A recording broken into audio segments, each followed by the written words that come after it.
Hey guys, what's up? The best SmackDown duo right here on YouTube is me and Nick. Big SmackDown today, apparently. It's gonna be a good show. How you doing, Nick? And we got Saturday night's main event tomorrow. You and Adam Caro streaming NXT Battleground on Sunday. Oh yeah, it's the same day as AEW Double or Nothing. But hey, we got Battleground in Tampa, live from Tampa. NXT Battleground this Sunday. Adam, Carl, and I. That'll be 8 o'clock. I think it's 8 o'clock this Sunday. So look forward to that. 8 o'clock tomorrow. Mitch and I for Saturday night's main event live, also from Tampa. Hopefully tomorrow's a good show as well as Sunday. But those are the upcoming shows. Hopefully tonight is a good show, a decent show. It looks like its lineups look decent. Hopefully they do well tonight. But we got a Money in the Bank qualifying matches, 2 of them, one for the men, one for the women, 2 triple threats. Aleister Black versus Shinsuke Nakamura versus LA Knight. And then Charlotte Flair versus Zelina Vega, the women's U.S. champion, versus the Beautiful Madness and the newest member of SmackDown, Julia, former NXT women's champion, makes her in-ring SmackDown debut tonight. We got Chris Sabin versus Tommaso Ciampa announced earlier by Nick Aldis, as well as Rey Fenix and Jimmy Uso taking on Solo Sikoa and JC Mateo, the former Jeff Cobb. And then also Fraxium versus the Street Profits for the WWE Tag Team Championship. That should be a banger. So looking forward to that. Yeah, what is up, normal guy? How's it going, man? How's it going? Speaking of the Devils, Fraxium, they're in Savannah, Georgia tonight, and Fraxium and Solo and Jacob and Mateo making they're entering the arena as well. So this match is gonna be good. McIntyre and Priest. Oh my God. McIntyre was entered the arena, and out come Jimmy and Priest. Oh my God. Right out the gate. Look, say what you will last week match about Priest and McIntyre. I mean, enough of it. Hey, listen, I don't think I'm actually looking forward to their match tomorrow. And I could see this at SummerSlam, man. And I would say Priest, man, gotta give him props. He's coming into his own. Yeah, normal guy. Bray Wyatt's birthday is today. He would have been 38. You know, it's funny. I'm hearing the Wyatt 6 could show up tonight. Yeah, makes sense. I don't know if I believe it. I'll believe when I see it, but Tiffy time. Bray Wyatt's birthday would have been 38 years old. It's a shame, honestly. Yeah. I mean, happy heavenly birthday, Bray Wyatt, and I wish he was still here. It's a shame what happened to him when he passed 2 years ago. I wish he was still here, but happy heavenly 30th birthday to Wyndham Rotunda. And he would be happy, smiling from ear to ear. I know that for a fact. Yeah. Everyone does. I have a question. Does it bother you that we don't have a women's match tomorrow night? Yes and no. And not because WWE hates women's wrestling. No. It's not that. I'm a little I'm not saying upset, but they could have added maybe Tiffany and Nia to this because of their good match last week. Or maybe we get Jade and Naomi tomorrow. Who the hell knows? I mean, not because they hate women's wrestling. Vince hated it. I don't think this current administration does whatsoever by any means. But I will say it would add a little bit more for fans to get into for tomorrow. So just a little bit. Yeah. But tomorrow's look like a good show. Hopefully it's a good show that looks like a decent card. But I think a women's match from either Raw or SmackDown to tomorrow would have helped, I think, in my opinion. That's just my take. Wait, where is Saturday night's main event tomorrow night? Tampa, Florida, at the Yingling Center.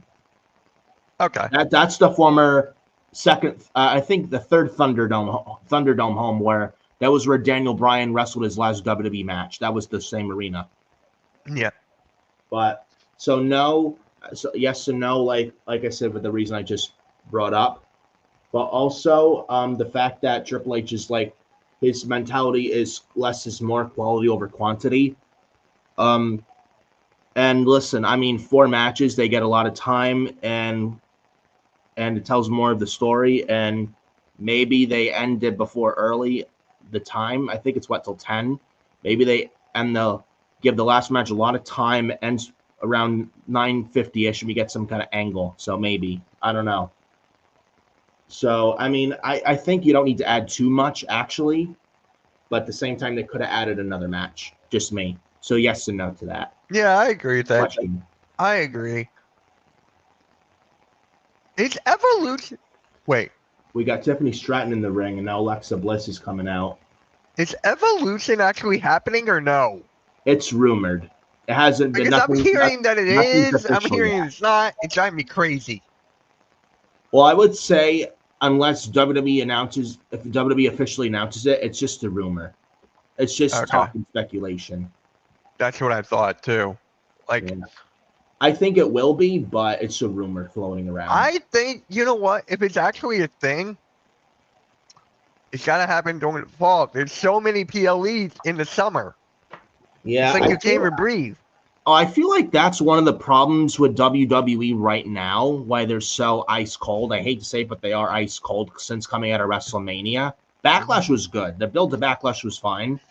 It was decent, but I feel like coming out of WrestleMania and like coming out of Backlash, I feel like the product right now creatively is not where it's at. I think there's they're just in a slump or a lull. There's the fatigue.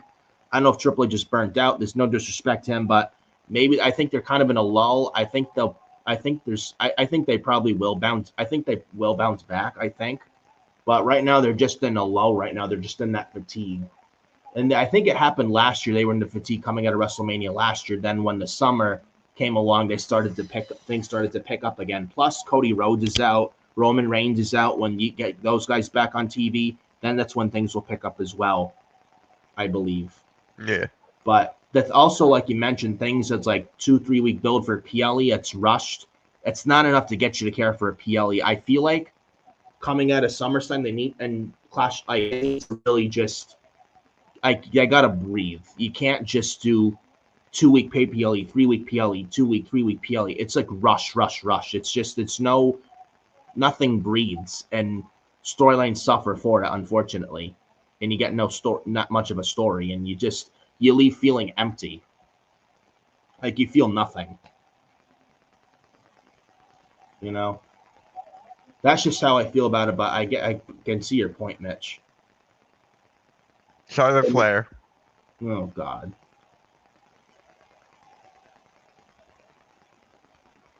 Looks like it's Charlotte, Julie, and Zelina up next. Makes sense. So did you hear, Mitch, about SmackDown? Apparently, they're not moving to 2 hours just yet. Apparently, in early June, they're still slotted for 3 hours. I don't know if that rumor is true or if it's just a typo. You gotta wait and see. Yeah. So maybe the SmackDown back to 2 hours may be delayed for a while. I hope they move back to 2 hours soon because I can't take a 3-hour SmackDown anymore. But I don't know. Hopefully that rumor is not true. We get 2-hour SmackDowns back soon.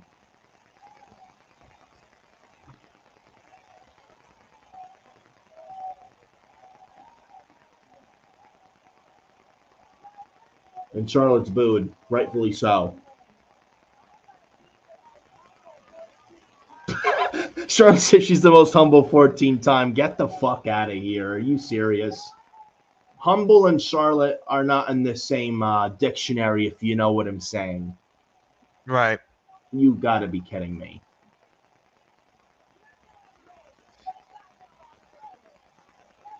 Oh, God.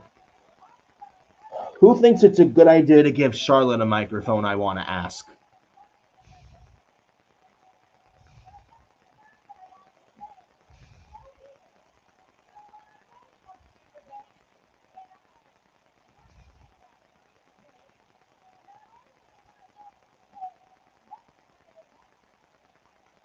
Charlotte is awful on the microphone. I'm not even paying attention. What? I'm not even listening. I don't blame you. She's awful to listen to.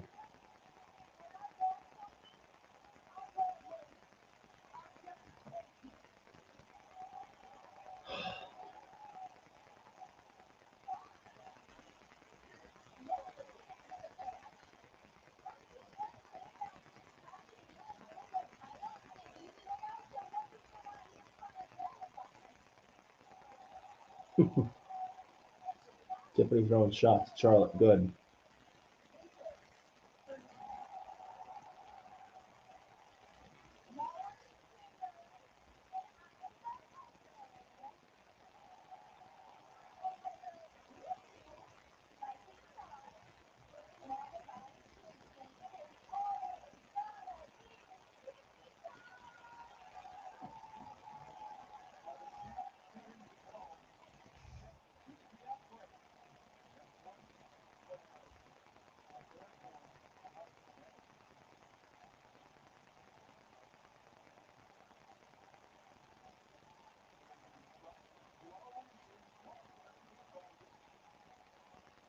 Tiffany drops the mic, and here comes Julia. This is a match I'd love to see down the road. Tiffany versus Julia for the women's championship. Yeah. That would be a banger. I'm hoping to God they have Julia win. This is what I'm afraid of. But please, for the love of God, do not give this to Charlotte.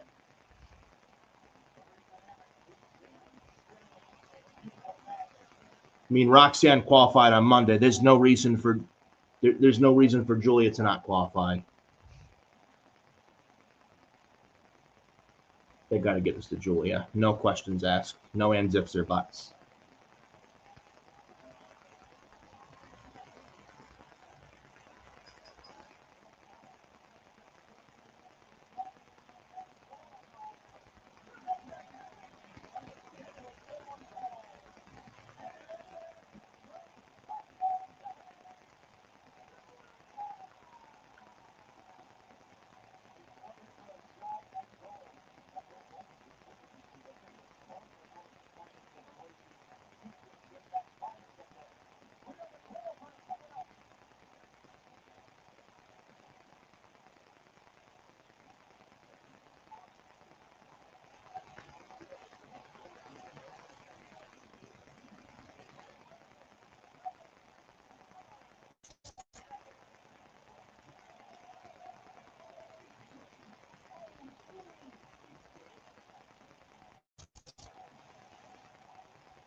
Let me ask you this. Who's going to Yes. kick off Saturday night's main event? What kicks off Saturday night's main event? I think Jey Uso and Logan Paul. That's exactly where I'm going. I think Jey Uso, Logan Paul owns the show, and I think Seth Rollins and Braun Breaker versus CM Punk and Sami Zayn closes the show. Cena versus R-Truth, that's going to close the show. Well, that's if I think they main event if Cody Rhodes is back, which he should hopefully be back soon, because Godly knows they need him. So hopefully Cody Rhodes is back on TV soon for things to pick back up with him there, to give him the arm shot of adrenaline they need. And Wesley also, Triple H announced that Money in the Bank 2026 in late August for New Orleans. August 29th, 2026. New Orleans, Louisiana for Money in the Bank 2026. So, Official. Speaking of Money in the Bank, me and Joe on Hot Takes and Headlocks last night, we were talking about Money in the Bank. Let me show you this clip here. Let me show you this clip from the show. Guys, it's Hot Takes and Headlocks. It's every Thursday night at 9 o'clock. It's going to be Joe and maybe AK. We still got to find out some things. But here is the clip, and let me play it. Bang. Wait, hold on. Now you're on. What if he wins Money in the Bank? Now you're onto something. Now you're onto something. I think that's most likely. I think he'll get qualified, or he'll qualify for Money in the Bank, and there's a possibility of him winning that. Would I like it? I'm not sure yet. I got to see it, how he performs in that match. I think he was in it last year, too. I think he was in it last year. So, yeah, I think that's where he gets it. I think he will win Money in the Bank. I think he needs If he's in it. if he's in it. if he's in it and he wins, I think he needs a little fine tuning here and there. Like he needs a little bit of a tune up with his character. Make him a little bit better cutting promos. Um, Tune up a little bit his performance in the ring. But if he wins it and he ends up getting a world title run out of that, the amount of people that will outcry hating it will be massive. He'll get as much heat as Dominic Mysterio gets whenever he's on the mic. What if he wins Money in the Bank? What do you think? What if Logan Paul wins Money in the Bank? I'm not sure what to feel Hey, about it. Jeffrey. Charlotte doesn't Jeffrey? need to talk again. The fans don't care. I Exactly agree. what Nick was saying a while back. And it's not like it's legit heel heat. It's go away heat. People legitimately do Yeah. not want to see this woman on television. In fact, the product in television is a lot better off with Charlotte not even there. And things have honestly passed her by. So going back to the Logan Paul thing, I don't know how I would feel about it. I think it'll happen. I don't think now is the time though. Yeah. I don't think just it's waiting the to right see time at all. who's I think in the you'll get a big match. fan backlash right now with him winning it. It's not a good look right now. Later down the line, yes, but not now.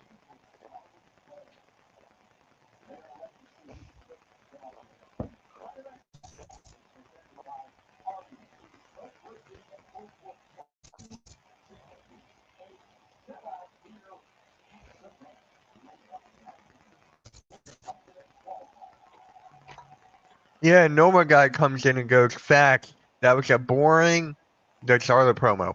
I wasn't even listening." Yeah, Charlotte is terrible on the mic. She is awful on the mic.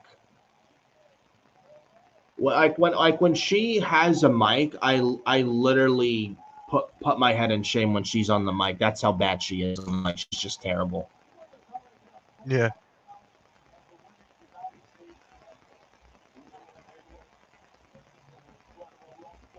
Well, we already know Zelina Vega is not winning. No, she's just there to eat the pin. Hoping though, it's not like the Zoe Stark situation from Monday because that was Oh really, my god, that was scary, dude. I watched that live with Adam Carl. I legit froze watching it. That did not look good at all. And you see how the knee and the foot and the leg was bent not normal it did not look normal at all, and it's definitely a fracture and it looked really, really bad. Yeah, And I feel actually bad want for to Zoe Stark. show you It's something that could have easily been avoided for both Kairi Sane and Zoe Stark. I don't like to point fingers, but oh wait, hold on, guys. We got a match here. Zoe Stark So let me pull up the. It could have been avoided. Here we go. I wish Zoe Stark a speedy recovery. Here we go, guys. So we got our first match of the night. Nick, what do you think? I'm picking Julia, but my gut says Charlotte. I hope to God Charlotte doesn't win, but I'm picking Julia. Yeah, what do you think of the layout, though? Oh, the layout? I think it looks nice. Yeah, I like it too. I like the chat there too. Yeah, me too. I think it's different. But I hope and pray Charlotte does not win. I can't. Dang. I can't share it because my screen goes white. I'm going to try again. And also, I did catch on social media just now. Last time Adam Carl, I think, tweeted it out. Yeah, I can't share it because my monitor goes white. I can't even see anything. Well, there we go. We tried. But I will say this, though, and Adam Carl just tweeted out, and shout out to him, my buddy on the Forbidden Podcast. He just tweeted out 7 minutes ago, and I hope he's watching this. He tweeted out 7 minutes ago when I think Corey Hayes tweeted out Charlotte Flair is here, hashtag Smackdown, and there's a picture of Charlotte moments ago with a black robe. Yeah. And Adam Carl quote tweets, Corey Hayes says, dark coat, different wording. The little details matter. Yeah. So it looks like Charlotte hopefully is changing character. Yeah. And dumping the Queen gimmick because that is beyond an outdated thing in 2025 in wrestling, and it's got to go. Yeah. So hopefully they give Charlotte a different character that makes her a lot more interesting than what she is right now. And maybe they are pairing her in a little, like, not a team, but like a little alliance with Alexa Bliss. For Alexa bring a dark side to Charlotte, like dark clothing, maybe dark hair. And there were rumors late last year Charlotte was going with a different character, a darker character. Maybe that's what they're doing right here. And honestly, they got to ditch the Queen gimmick.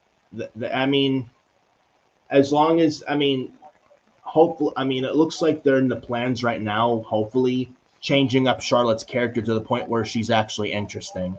Because that Queen gimmick is just, it's nauseating television. It's channel changing garbage. It's not good television at all. So hopefully so if they play their cards right, it could work. So hopefully they're changing her character.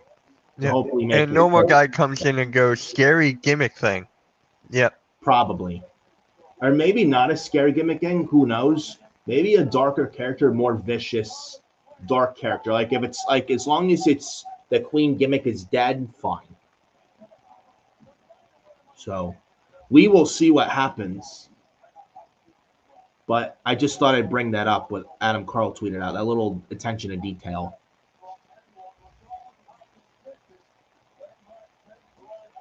Now, if Charlotte can change up her promo, get rid of that Queen gimmick in promos, that would be good too.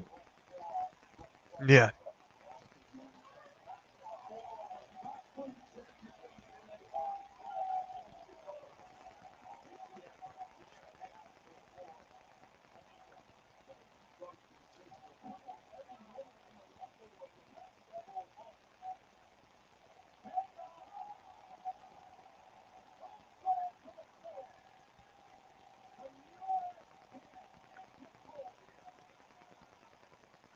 Who you got winning this?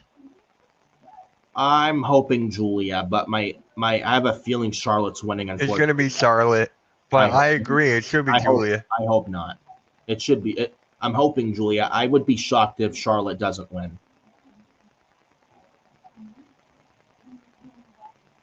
So, we're still got a match. Okay.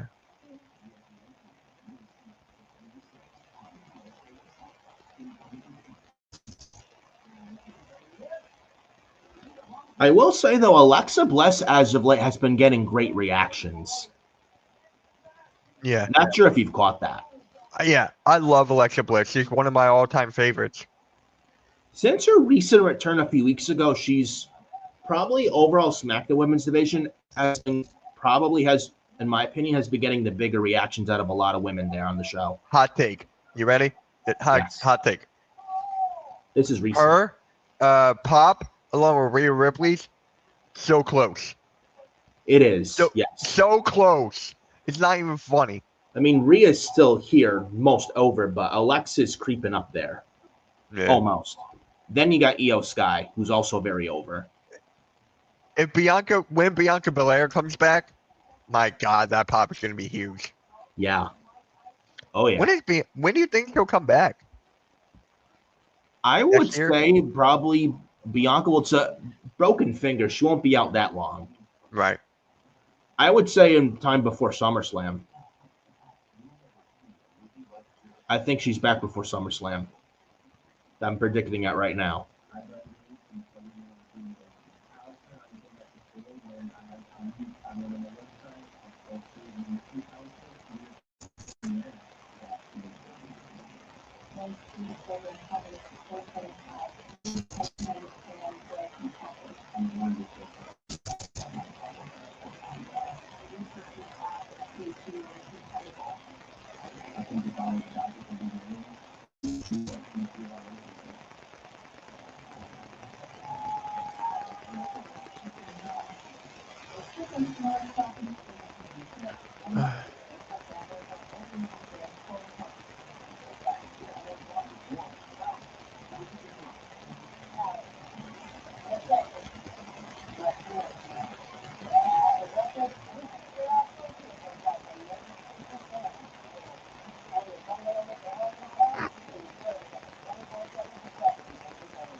And they're back from commercial break. We've had two commercial breaks so far. I know.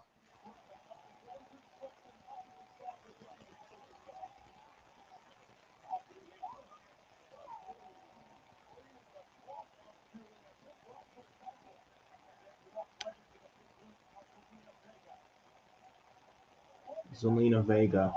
So, guys, after this match, I'm going to show you a clip. Some of you have already seen it. I don't know if Nick has. But it's going to be a clip from Queens of the Ring of them discussing Zoe Stark's injury. So, after this match, I will be showing that clip. So, Yeah, I did see the clip earlier, man. It's a good you listen, did? Okay. I'm But- still going to show it anyway, just in case. But, it's good take. yeah. I honestly feel bad for Zoe Stark, to be quite honest, and I wish that woman nothing but a speedy Yeah. recovery, and I wish her well. Because that could have definitely been avoided, and there's no way it's not a fracture. That's definitely out at least 8-9 months to a year. Yeah. She's pretty much out for the rest of the year, which is a shame. And she was in that match to eat the pin, but then who's to say they didn't have to call an audible? They pretty much had no choice at that point. So, normal guy got Julia winning. Okay. I hope you're right, normal guy. I do too. Normal guy, make sure you tune in Nobody on wants these Sunday shows, for man. the Battleground Watch Party with Nick and Adam Carl. Make sure you tune in on Sunday. Yes. What a move by Vega. Oh no. Oh, Julia just kicked out of a Queen's boot. Like that running finisher knee that Julia does hit on Zelina, then Charlotte with a boot, and Julia just kicked out. Man, that had me fucking nervous. But man, it's all right. But then again, you have Charlotte, who's athletic, but not a good ringleader at all. And she's about to do a shitty moonsault. Here we go. She's just very overrated as Charlotte. Trying to stack up both. Kick out. Good.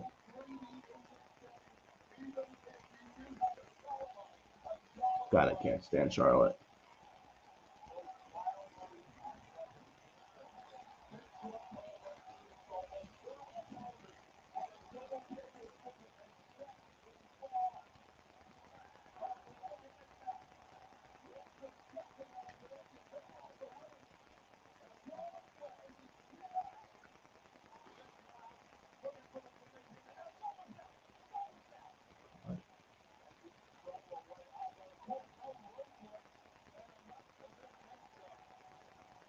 Looks like a double 619.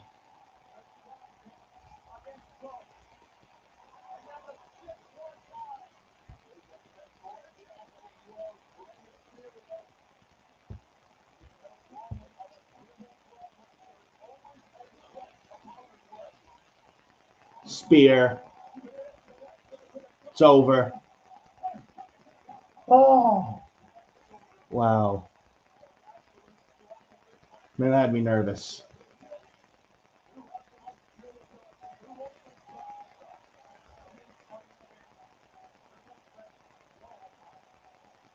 Here we go. It's over.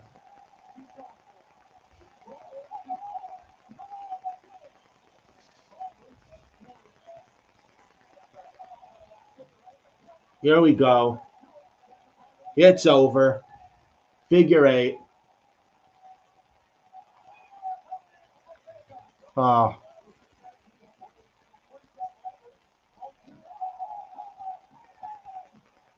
Oh, wow. Code Red. Charlotte just broke up the count. Ooh. That was close. Yeah. That was close. Wow. Doing a little sweating bullets here.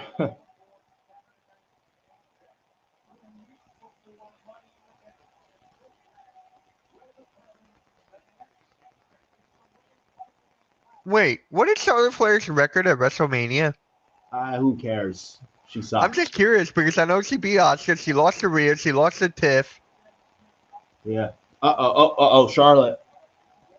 Figure 8. Here we go. It's over.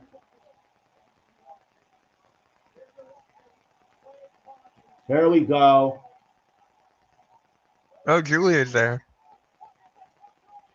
Not a bad match. Oh, on the injured knee of Charlotte. Double foot stomp on the injured knee of Charlotte. When Charlotte tried to figure 8, that brace. Is Julia about to win? Come on. No way. Yes. Julia Here won? we go. Yes, Julia won with that Northern No Lights way. bomb. Charlotte had Zelina and the Wow. figure 8, the bridge. Julia with the double foot stomp onto That was a Charlotte's great repaired call. knee. And Charlotte broke to the Great outside. call. Northern Lights bomb on Zelina Vega, and Julia got the 3. Yes. Wow. Yes. That is a great call. Yes, let's Thank go. God. I love that. Yes. Thank fucking God that Julia won this match. Let's go. So we got Roxanne Perez and Julia, former partners in the same match. Roxanne is in it. Yep. I forgot about that for a So second. is Rhea Ripley, and so is Alexa Bliss. There's 2 more to qualify. 1 female from Raw, the other from SmackDown. 2 more slots to go. That was great. I'll take it. I'll take it. That had me nervous, man, but That I'm had glad me nervous Julia too won. a bit. It's the I'm right not gonna move. lie, guys. That had me nervous. I think it had a lot Tommaso of us Ciampa. nervous. Oh, DIY.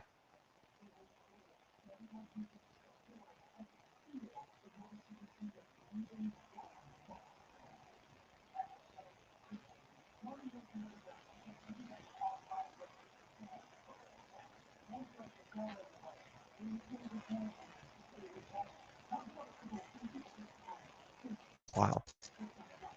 What's What is up, Billy halftime? Guys, just to let you know, no weekend wake up tomorrow morning. I got a family thing to do. Halftime's at work.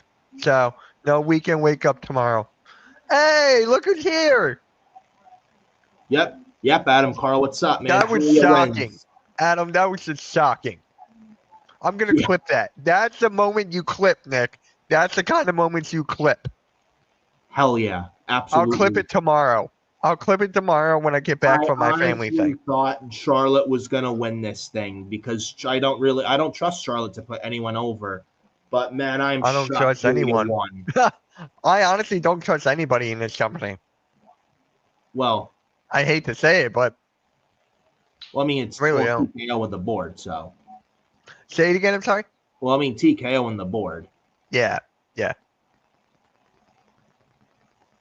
Not It shitting still bothers me. Not shitting on Triple H by any means, but lately just things haven't been where they're at. I'm hoping they are able to bounce back. I think they probably will. They're in the low right now, but I think they were in the same thing last year coming out of Mania, that WrestleMania fatigue a year ago. And I remember going into summer it was all right, but then once the summer, sometime the summer hit, I think it was close to or right after SummerSlam last year, things started picking up. Going into the fall, still bothers me that the TLC ladder match was not a Mania. That should have bothered me for like. It stole the show at the SmackDown after Mania. It absolutely should have been on WrestleMania, no doubt in my mind. I'm with you on that. That blew the War Raiders and New Day out of the fucking water. Yeah.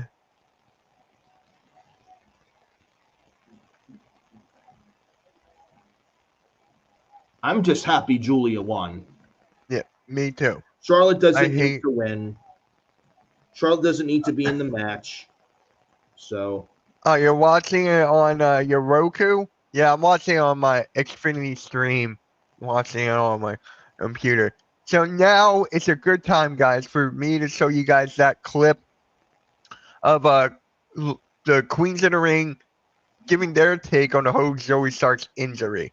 So here we go. Last night was Zoe Stark's injury. Now that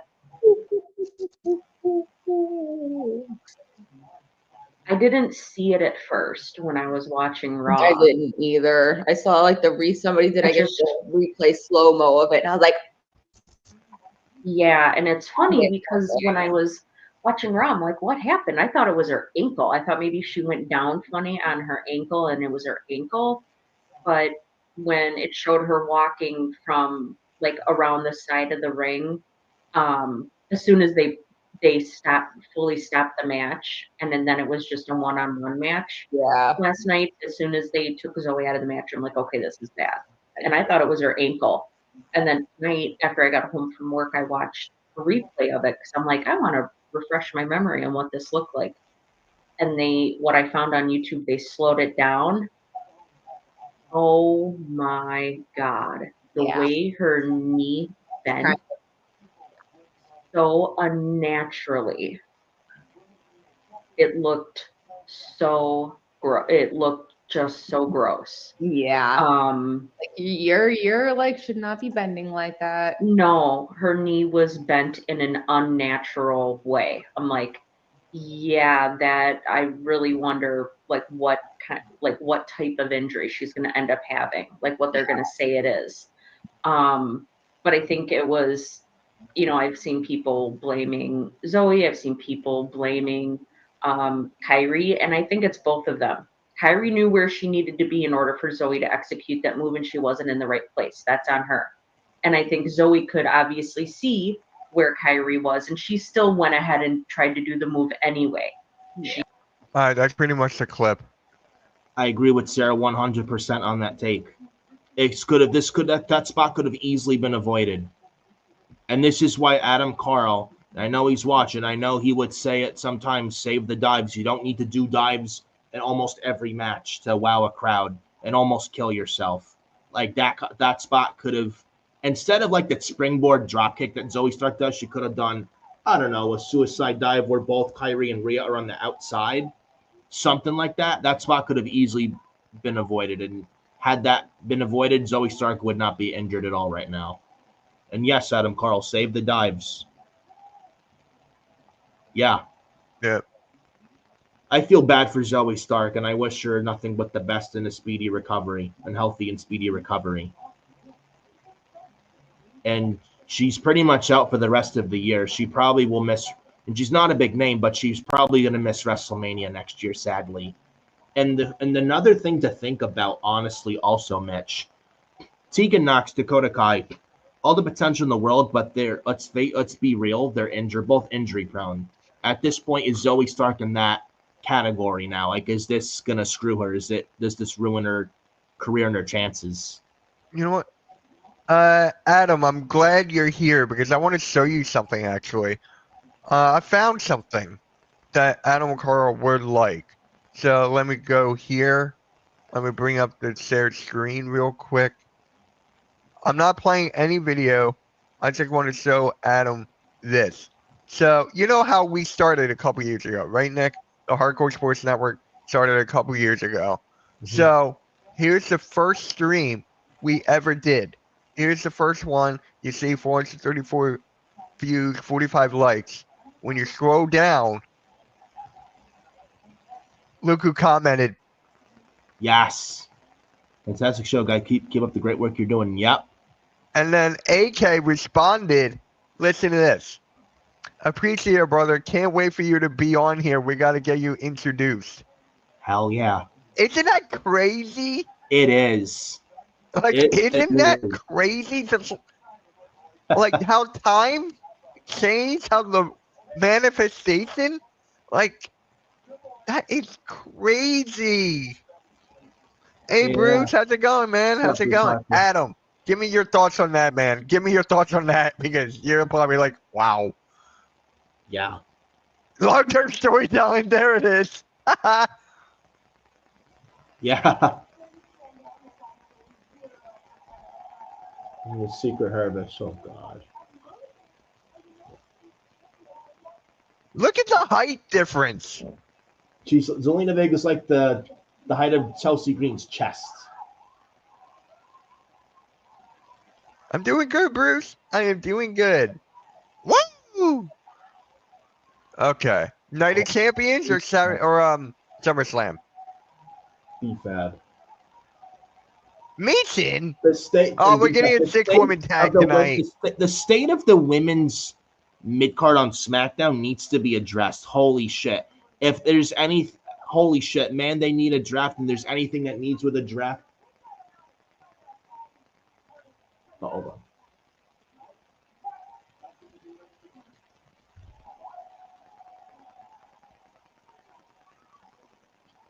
It's what happens when you have a 3-hour fucking show, a tag team match. Meechin and BFAB versus Piper and Alba.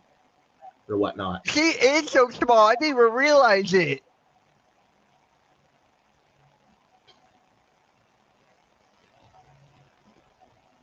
Yeah, Zelina Vega's like the height of Chelsea Green's chest. It's like But man, insane. the mid card on the SmackDown Women's Division needs the serious addressing, man. I'm telling you right now. Yeah. If there's anything that needs a draft, it's that SmackDown Women's mid card division. They really need to shake up bad. I mean, they added Julia, Fraxium, Aleister Black, so it's nice moving pieces. But honestly, the show needs a complete overhaul, a new everything, like new roster, everything. Adam, are you still in the chat? Because I have an idea. Nick, let me run this by you. Remember how I'm teaching you, I taught AK how to make clips or whatever? Yes, earlier before the stream, yes. Should I teach Adam? Yeah, if he's down. I mean, we can use more clips. It helps me out tremendously.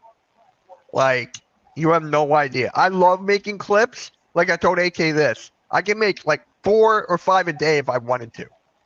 But it helps me. So, All right. Adam, if you're interested, because I'm teaching Nick, maybe tomorrow we'll figure out a time. Okay. Yeah, I'm not sure. All right.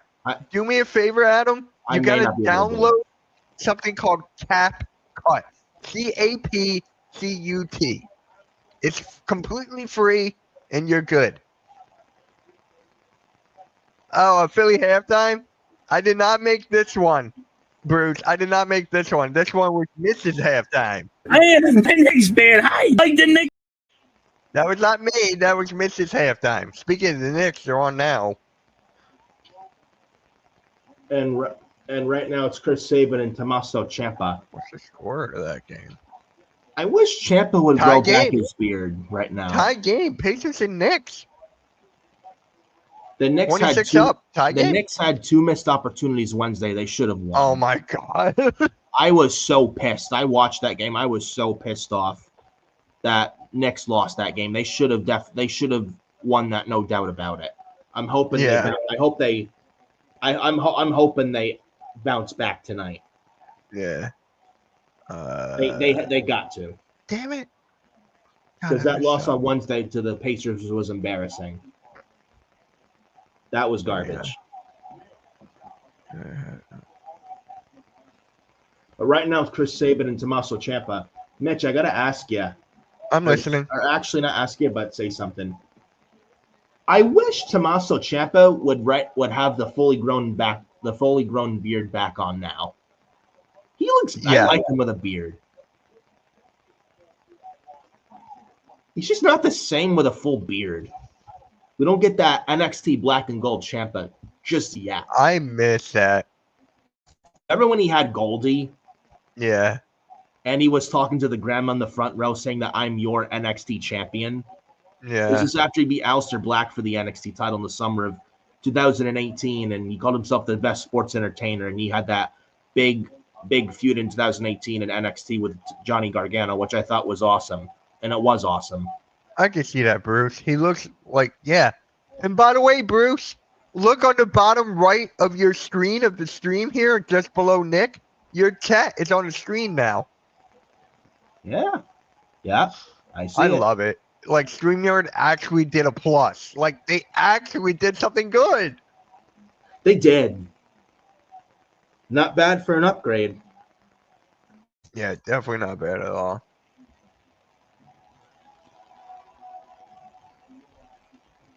So, yeah, Tommaso Ciampa, Johnny Gargano. Mitch, I want to hear you from you. Adam Carl, if you're... Oh, Adam Carl, speaking of whom, I got to pull this up. Can't I got it. Triple H shaved his beard. Bro, that is Tommaso Ciampa, not Triple H. And all you're going to say, I know it's Triple H. He looks younger, more youthful. So it was this website called StreamYard, what we stream off of. They had an update, and that was part of it. I did nothing. I did absolutely nothing. I just took it. But, guys, got to ask you in the comments. Mitch, got to ask you. Tommaso Ciampa, Johnny Gargano, would you be down when the time's right? If they, when they break up, like breaking up DIY when the time is right, would you be down for reliving Ciampa and Gargano on Raw or SmackDown, whatever show they're on, reliving their black and gold feud on the main roster? Because they did really great stuff in black and gold on NXT. And I would not mind them reliving that again, but on the main roster. And Tommaso Ciampa is a great storyteller. Johnny Gargano is a great storyteller.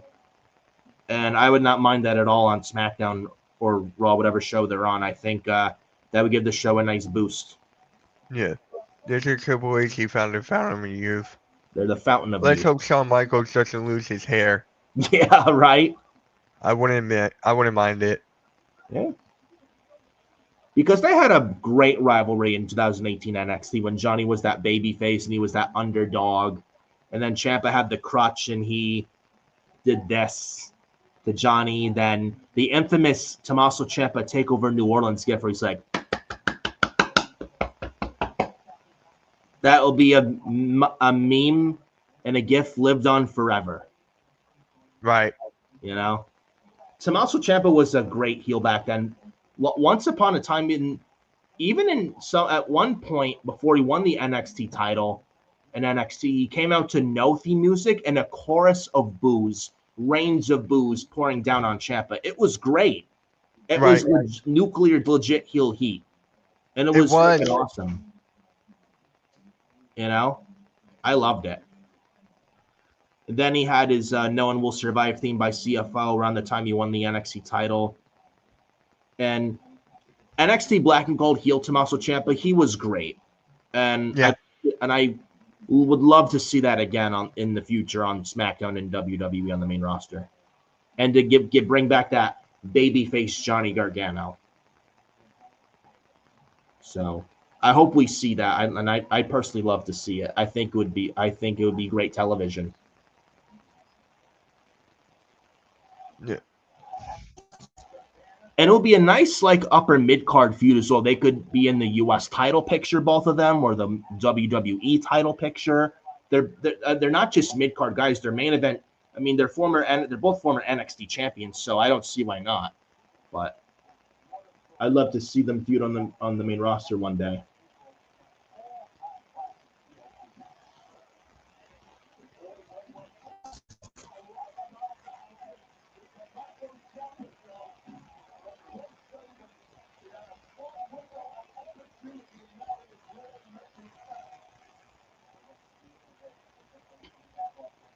So it looks like Fraxian and the Street Profits are going to main event tonight. Look, I don't know. If they main event, Fraxian have to win the championships. Yeah. You're not going to have that main event and have them not win the titles. That's just ridiculous. A normal guy in the chat, Tommaso Ciampa and Adam Cole produced some great matches. Absolutely. Yep, they did. Yep, they did too. Takeover Portland, man. That was another banger. That was peak Adam Cole with the Undisputed Era. He was NXT champion. The Undisputed Era, all four members, Adam Cole, Roderick Strong, Bobby Fish, Kyle O'Reilly, they were all draping with NXT gold, with the North American title, the tag titles, and the NXT title. It was great. That was peak Adam Cole, man. Even TakeOver 25 when Adam Cole won the NXT title. I think they had Josiah Williams rap music as entrance. It was cool too. Even Adam Cole and Johnny Gargano had great in-ring chemistry as well in the summer of 2019 also. Yep. I think one time, I think there's this former pizza place, Gargano's.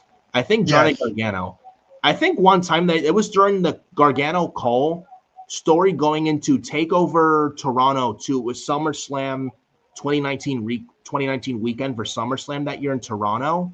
Yeah. I think that Takeover weekend, SummerSlam 2019 weekend in Toronto, I think going into that show that Adam Cole stopped at Gargano, so I think he trashed the people there and trashing Johnny Gargano.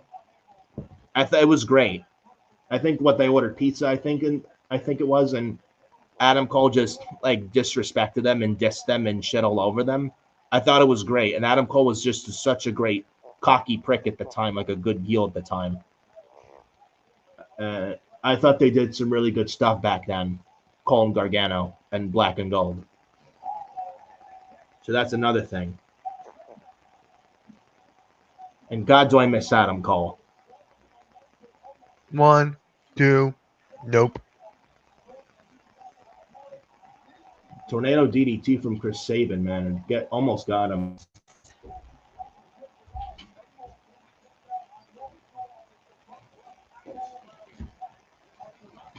Yeah, Adam Carl in the chat. Titus O'Neil was jealous. Gargano made better pizza than anyone in Titus Catering. True. Yeah. Very true. And Johnny Gargano on the apron. Oh, Shelly. Oh, Shelly just got booed in the face by Ciampa. Oh, roll. No. Oh, wow. Didn't get him. Uh-oh. Chris Sabin. Uh-oh. Oh, boy. Oh! Oh, my God. What a dive. Not suicide dive, but a leap off the top rope or the turnbuckle.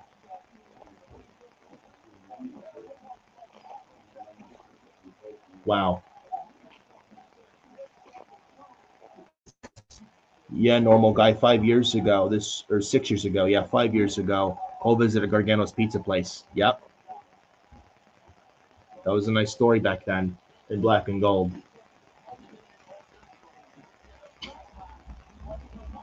Oh, uh-oh. Oh, no. Oh, shit. Don't tell me. Oh, no. Fuck. What? Ciampa hurting his knee. Oh, God, not again. It's probably fake. Don't tell me it's another Zoe Stark shit. Oh, Candice LeRae! I was wondering where she was. Just hung, saving up. Hey! Ciampa faked the knee injury, running knee. I told you it was fake. Yes. Well, it's about damn time we see Candice LeRae back on television. Didn't we have like a huge talk about that like 2 weeks ago? Yeah, why would they had her paired with Nia Jax, and they ended that. Was wondering where she was. And I thought she'd be caught a few weeks ago. Surprised she wasn't, but she's back. Glad to see her back, man. And she's with DIY. I like it. About time. Yeah, she is alive. Yes, Adam Carl. Yep. I like it. And it makes sense because Candice LeRae is Johnny Gargano's wife. Johnny and Tommaso are best friends in real life. So it makes sense. And it's better than Candice LeRae not being used because that woman's way too damn talented to not be used. And she's one of the best female wrestlers they got on the roster. No, So we still got. I'm glad she's back on television. Yeah, we still got that match with Fatu in it.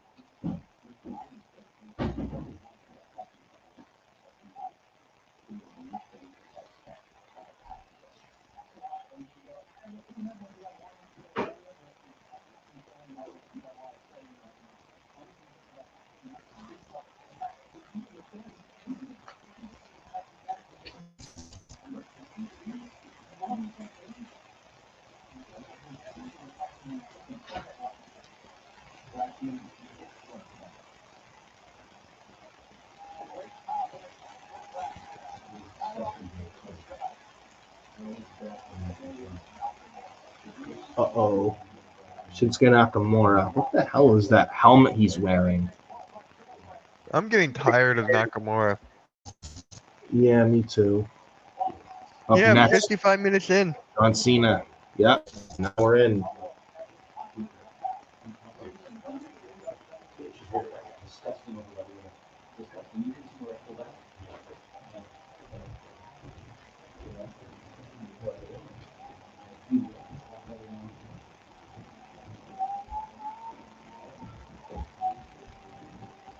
So next is John Cena, guys. Mitch, question. I know I did preview predictions for Saturday night's main event. Yes. On Monday with Pyro. Yeah. Have you got yours in? May I ask? I already did. Everyone's predictions are in. Nice. Everyone's predictions are in. I did it twice because I did it with hot takes and headlocks, but mine don't count for that show because I'm not really a part of it. So I think we all had the same picks, pretty much. Maybe the Drew McIntyre and Damian Priest, maybe, but I'm sorry. Yeah, who'd you have? I got Jey Uso, Yes. Seth Rollins and Braun Breaker, Yes. John Cena and Damian Priest. Yes. Yes, those are all mine. Exactly the same thing. The girls, however, they picked R-Truth.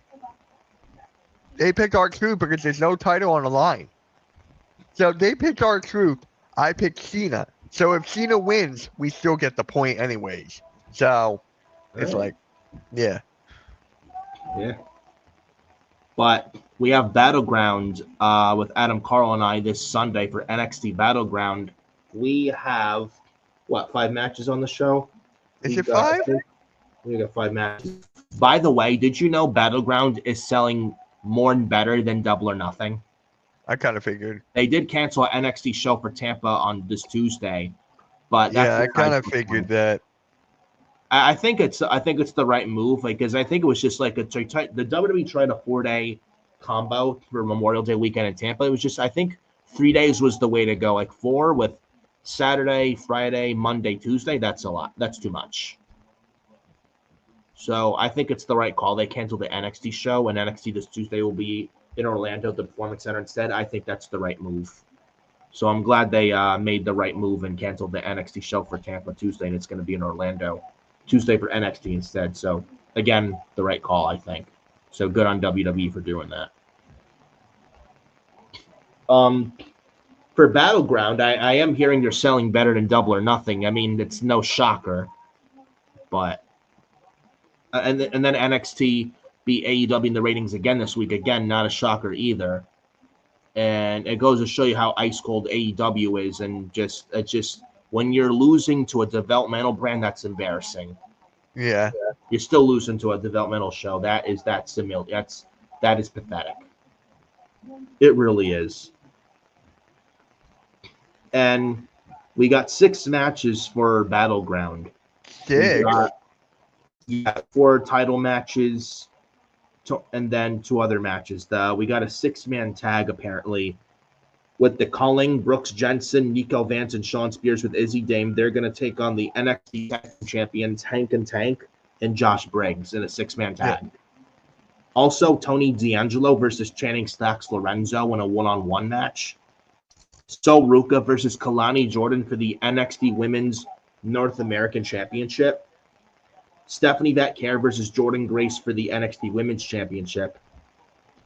Joe Hendry versus Trick Williams for the TNA World Title for the first time in WWE history. A TNA Championship, the TNA World Title defended on a WWE PLE for the first time. Who do you think is going to win that? Joe Hendry. You got Joe Hendry winning that? Yeah, I got Joe Hendry. Okay. I kind of want to see Trick Williams win it. I kind of want to see that. I think it would be kind of interesting. Yeah. He's been a heel lately, which I've been enjoying. He's a great heel. Honestly, I thought he'd be called up soon after Mania. I think, honestly, keeping him in NXT for now for a while more is the right call. I think he's going to be called up probably. When is the draft? They're saying it's in the summer before SummerSlam this year. So do you see it then or no? I think I'm 50-50, I think. What was that? I'm sorry? 50-50. I could see it, but at the same time, I think it'd be beneficial for him to stay in NXT a little more longer. Maybe get called up at the beginning of next year. like late this year, end of this year, beginning of next year, like similar to Braun Breaker. When people thought he'd get called up to the main roster 2023, then right after WrestleMania 2 years ago in 23, they turned him heel by attacking Trick Williams, Carmelo Hayes. I think I'd say do the same path for Trick Williams. I think it'd be beneficial for him. And he's doing well as a heel, so I don't see why not. Plus, NXT has a serious like men problem. They don't have many men's stars there to help that show at all. Yeah. The women are pretty much carrying the show, and I don't think they can afford to lose any more men from that show to the main roster. They got Trick Williams and Obafemi, and that's it. Ricky Saints, but he's not there yet. They don't have that men's department NXT needs all the help they can get bad. And I think moving any NXT men or much at all in the draft this year, I think is a mistake. I think I could see a lot of more women in the draft called up from NXT in the draft to the main roster than men, because that just proves my point. That's how lacking the men's department is in NXT, and they need help bad there. But Trick Williams, I'm liking his heel shtick. I think it was the right move, the best thing for him to turn him heel, and I think he's been doing pretty well for himself lately as a heel. He's been on NXT, TNA, Trick Williams. Correct, yep. He had some concert with Joe Hendry, too, I think, this past Tuesday. I remember that. I did see a little bit of it. It was entertaining. And then they got Obafemi and Miles Bourne for the NXT Championship as well.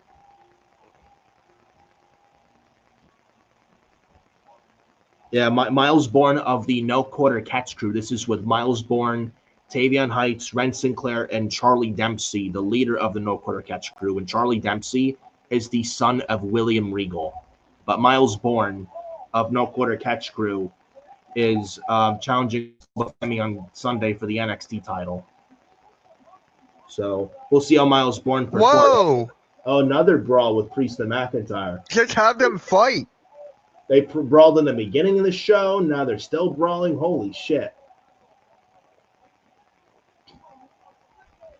Wow. What are the Pacers doing? I mean, the Knicks. What are they doing? I want to see this. Close game, almost into the second quarter, 44-43 the Knicks. It's going to be a good game. It was pretty close. Bruce says, Mitch, did you feel the NFL was going to make the tush push illegal? We were 2 votes shy, Bruce. 2 votes shy of getting it banned, but it's not banned, so. Oh, Priest said he's getting his flash. Priest just double close on 2 security guards, and Priest and McIntyre security guards are the worst. In the entrance and the aisleway, they're the fans, or the passing the ramp before they get in the ring. I think we're all. Can you imagine, dude, if every show got the same predictions right? Yeah, right. And it's just like, what's the point? Yeah, definitely let them fight. Yes, Jeff Cobb. I feel it's good they didn't ban it. Is that anyone can do it, but they are just scared of how we can do it. That is so true, Bruce. But here's the thing. I'm going to twist it a little bit. We don't need it. The Eagles don't need the tush push or the brotherly shove. We really don't. We don't. So it's just like, all right, thank you. Security guards are the greatest jobbers in wrestling history. They never win. Yeah, same with the referees. True. Yeah, referees too. There's a reason I call the security guards the security bums. Yeah.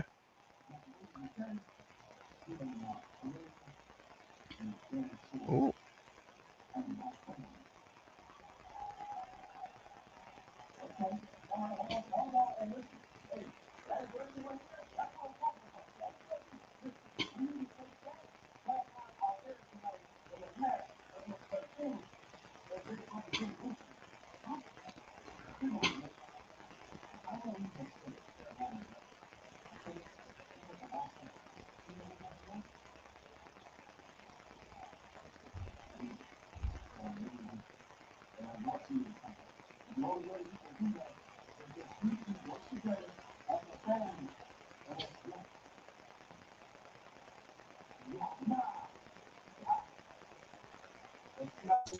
Where are the Tongas?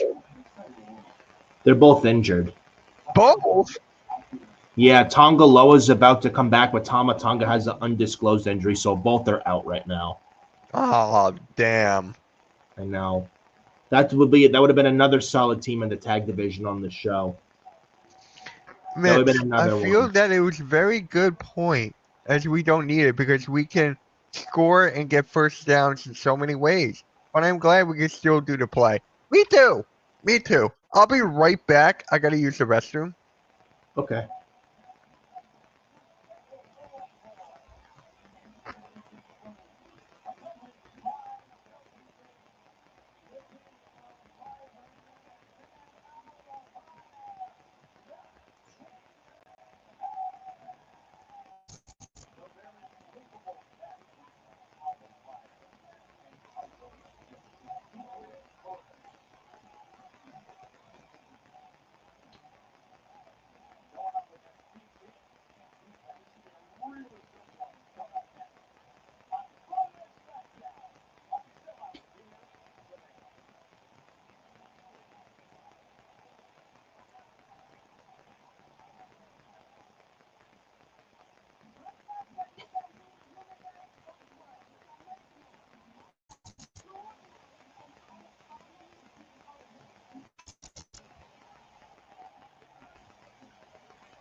Bruce Harper in the chat, furious. Who do you feel the Giants will draft in the NFL draft? I think they got Abdul Carter. I think they got in there, but who do I also feel will be drafted in the NFL draft for the Giants? I'm hoping it's someone good. As long as it's someone good, that's all I care about. As long as it's someone good, we get a winning team in the upcoming season this fall. Listen, dude, that is all I care about at this point because for years the Giants have choked, and that needs to change, and I wish it would. So, as long as we get some decent picks for the Giants, then I'm a happy guy. So, we'll see. I'm hoping they get at least not just Abdul Carter, some other decent picks for them. So we'll see. We'll see.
All right.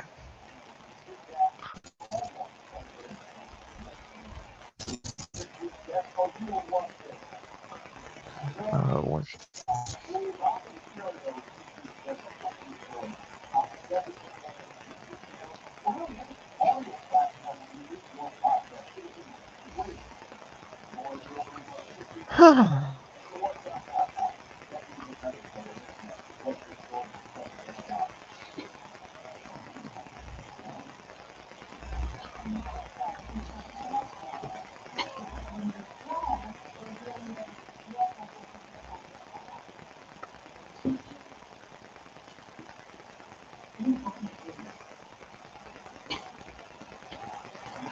Charlotte and Tiffany backstage.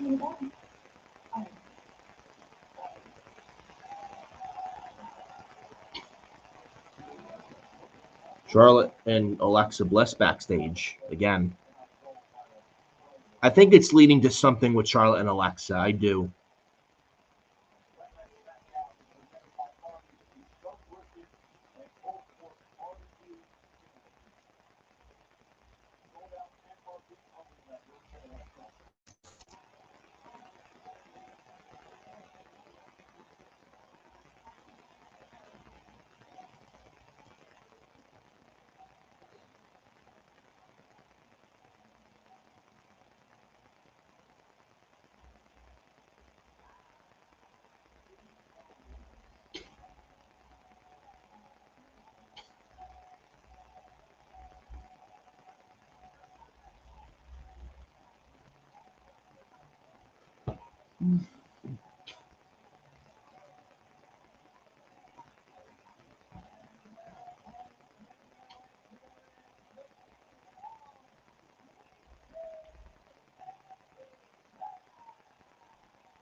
So apparently the White Six may be showing up tonight. I don't know how you feel. I just thought of something. It makes I sense. just thought of something.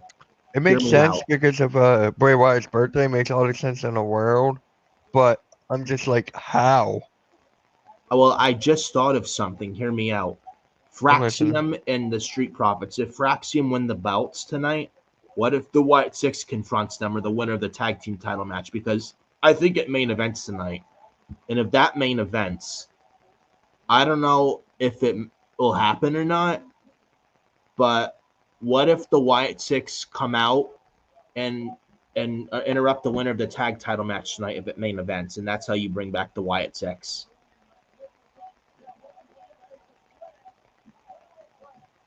I don't know how you feel about it. I just thought of that right now. Guys, I want I to get get it. your thoughts in I the get it. comments.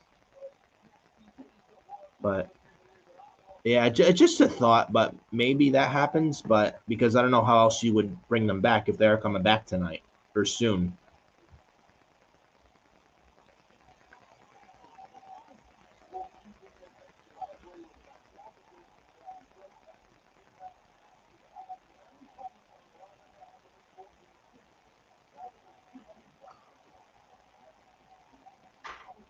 Ah.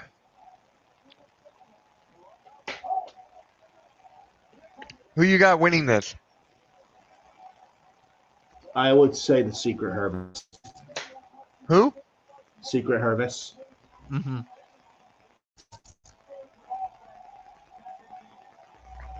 I gotta say Secret Hervis.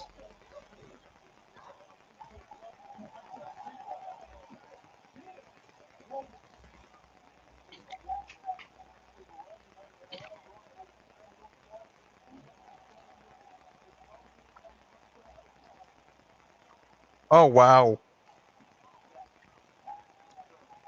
Chelsea Green. Oh shit.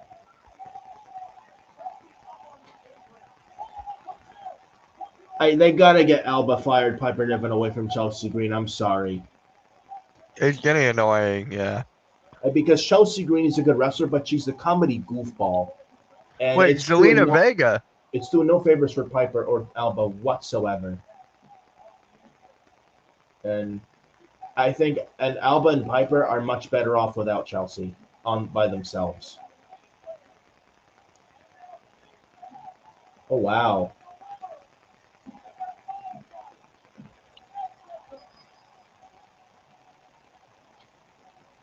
Wow.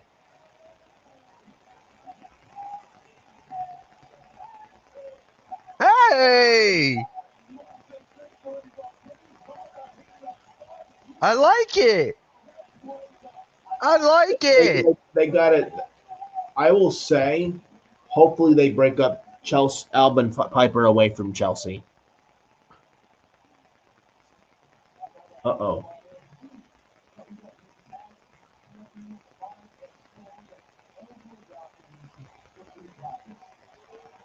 Are they coming out now? I don't think they're coming out now. I just think it's like one of those backstage things. I don't know. I would say this main event. This has to main event the show. There's no doubt about it.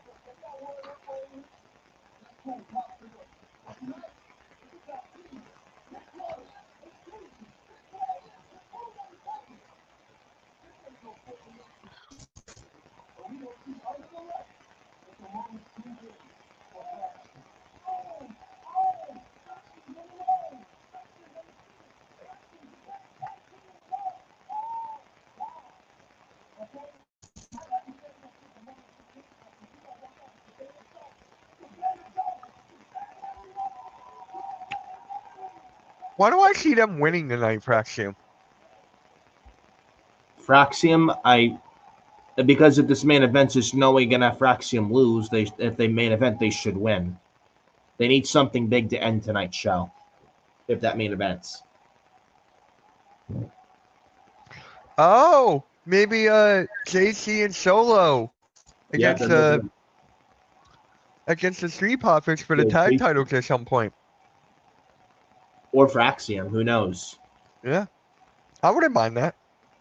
I will say the SmackDown tag division is night and day compared to the Raw tag division. It's not even funny.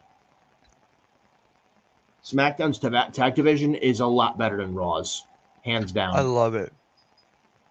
Just look at the teams they got on the show on this show on SmackDown for tag teams: DIY, Motor City Machine Guns, the Street Profits. They got Fraxium. They, they got Los Garza as well. Can't forget about them. And a possible, if you want to add Solo and Mateo and Tongans, hey, they bring the White Six back. That's a decent tag division on the blue brand. Yeah. So, yeah, it looks like the tag teams are main eventing. Yeah. Aleister Black, LA Knight, and Shinsuke Nakamura is not main eventing, I can tell you that. That could be. I don't know. I just have a feeling the tag titles is going to main event, I feel. That's just me. Because for the title, yeah. Yeah. I think that's more of a main event grab and a draw, then no disrespect to Black Knight and Nakamura, but I feel like because it's a championship match for the tag titles, it's more of a main event attention draw grab than Black, Nakamura, and Knight. No disrespect to them, though. That's just me. That's just how I feel. And if the tag title match main events tonight, surely something big has to happen, and surely Fraxium have to win the titles tonight. They got to win those titles.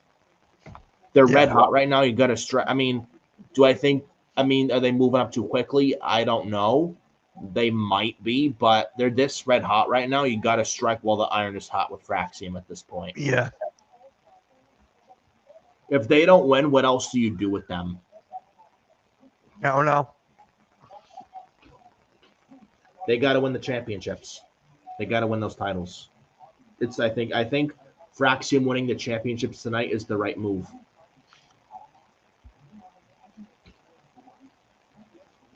Honest to God, I think that's the right decision.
So I mentioned earlier with Battleground this Sunday, 6 matches on the show.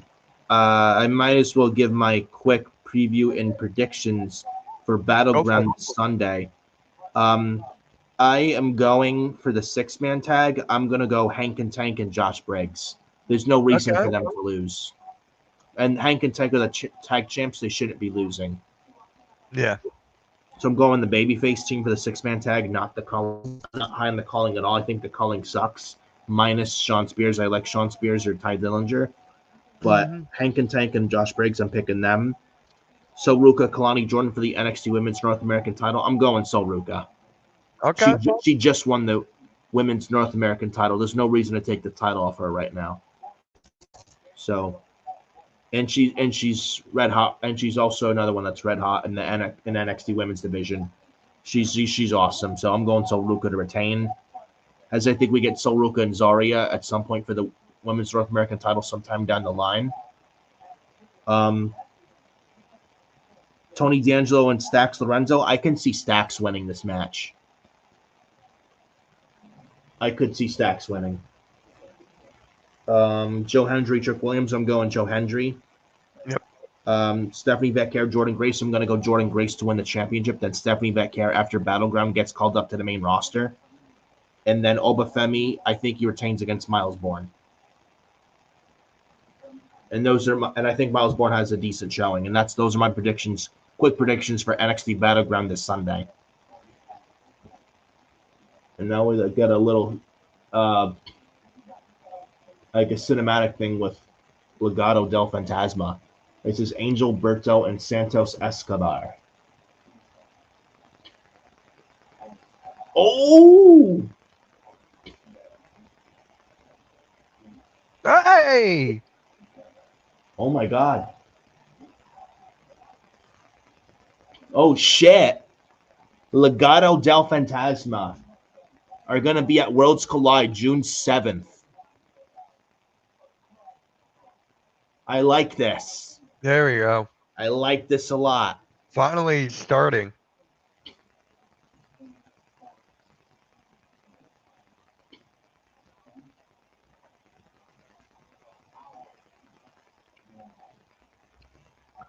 Hmm. They're drinking wine, red wine. Bro, I don't know if it's like Mexican red wine or what the hell it is. I'm not a big drinker, but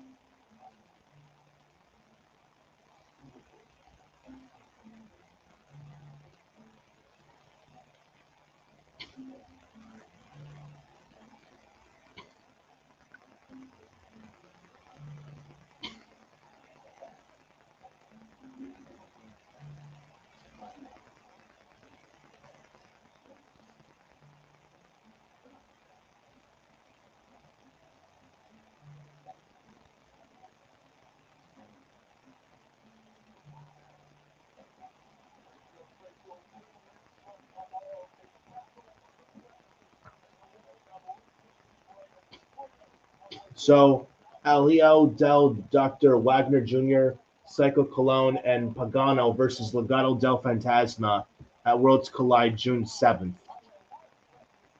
Interesting. Very, very interesting.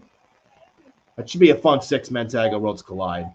We're not going to have a watch party for this on the channel, though, but man. No, we're not. We're just gonna But man, I think I'm we're just going gonna to watch sit there and it. enjoy it. We're I'm going to still sit gonna there and watch it. enjoy it. Maybe Nick and I would just be on a StreamYard backstage and watch it together. Who knows? But I'm not streaming it. Yeah, right. And I'll have it recorded the whole time so we can upload clips. Yes. Yeah. We could do that. Yeah. I'm down for that if you want to do that. I don't know. We'll see. Ray Phoenix and Jimmy Uso.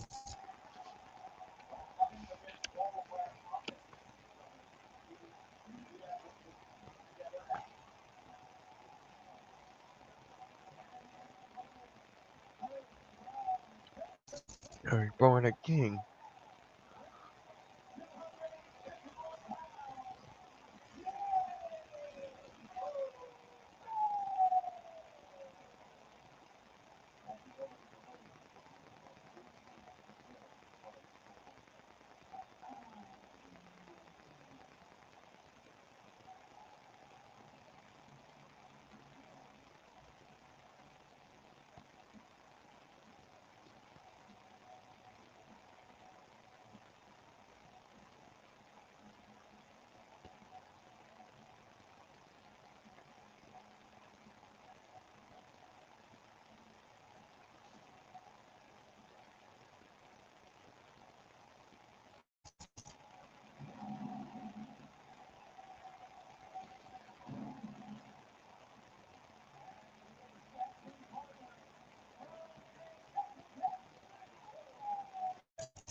And right now is Ray Phoenix and Jimmy Uso versus Jacob Fatu and JC Mateo. I'm going to say Mateo and Fatu win this match. They should. Yeah.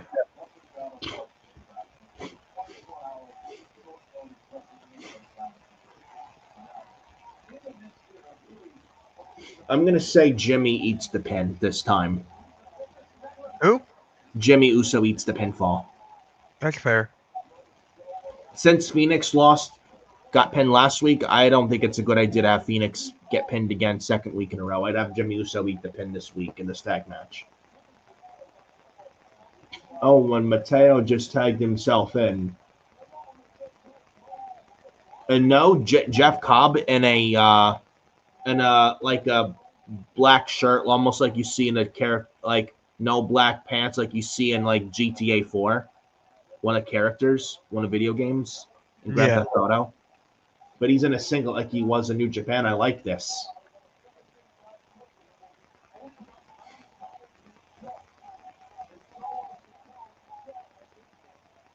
And Jacob Fatu tagged himself into Mateo. What goes around comes around.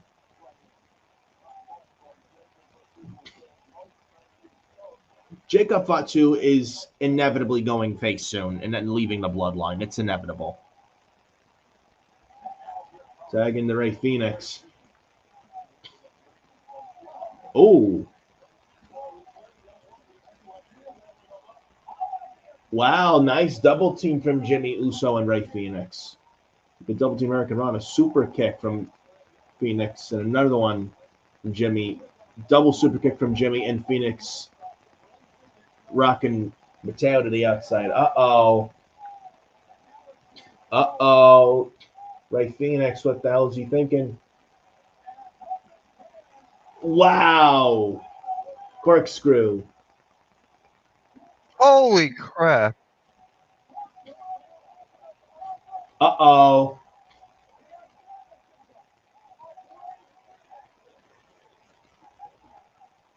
Oh, I thought it was another dive. Love the corkscrew dive from Phoenix, man. Love it. Don't know how smart that was. I thought he was going to hurt himself, but that kind of concerned me. I thought he wasn't going to. I was like, I hope he doesn't hurt himself. This is what Adam Carl says, save the dives.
Commercial break. Yeah.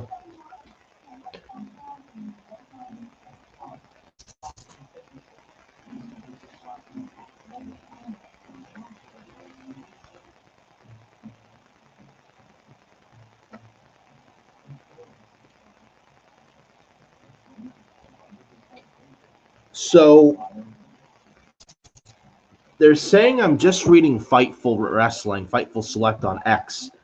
The Worlds Collide will stream on YouTube. Oh.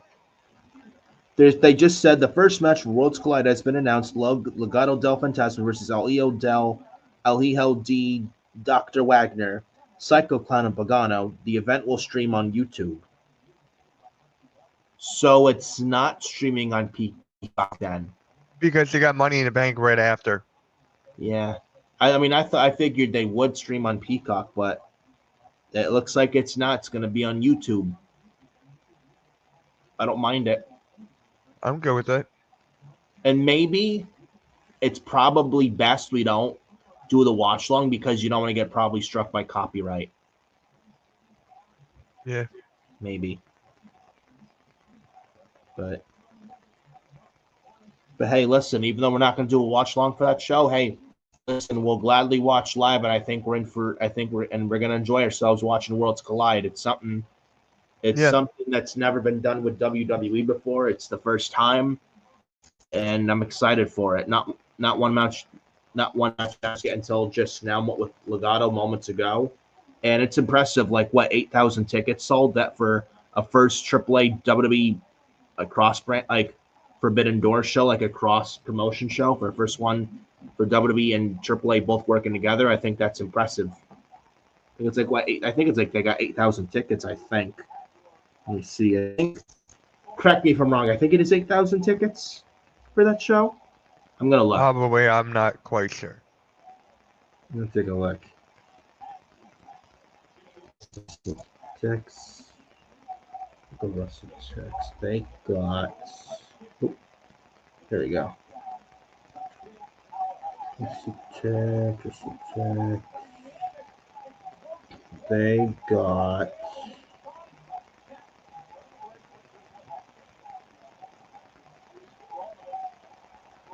They got a current setup of 9,808 tickets, and they've sold 8,180 tickets. Almost the 9,000, 8,000. That's not bad. That's pretty damn impressive. For a first Worlds Collide show with WWE and AAA, I think that's pretty darn impressive if you ask me. So I'm interested with that show on June 7th. So that show will be pretty interesting.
Oh, nice whisper in the wind from Jimmy Uso, taking down JC Mateo.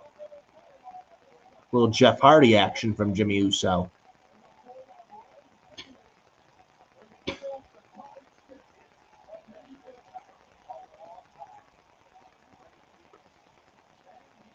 And tagging Jacob Fatu, tagging Ray Phoenix. And Phoenix and Fatu, they've had history in MLW when Jacob Fatu was there with Ray Phoenix and Pentagon Jr. with the Lucha Bros. Now Ray Phoenix and Jacob Fatu. Oh, goodbye Migo kick taking out Mateo, and now a nice sprinkle Hurricane Run on Fatu. Ray Phoenix, man. Holy jeez. Wow, and a roundhouse kick from Phoenix. Oh, Poison Run on Fatu. Nice from Phoenix. Oh, near fall. Almost got Jacob Fatu. Oh, I thought he had it. That was nice from Ray Phoenix. That throw into the Irish whip to the ropes, and he does like the Tranquillo, then spin like a bounce off the ropes to do a roundhouse, and then he does the Poison Rana. That was nice. Love that spot. Then the Goodbye Amigo kick when he walked ropes to top rope. The Goodbye Amigo kick.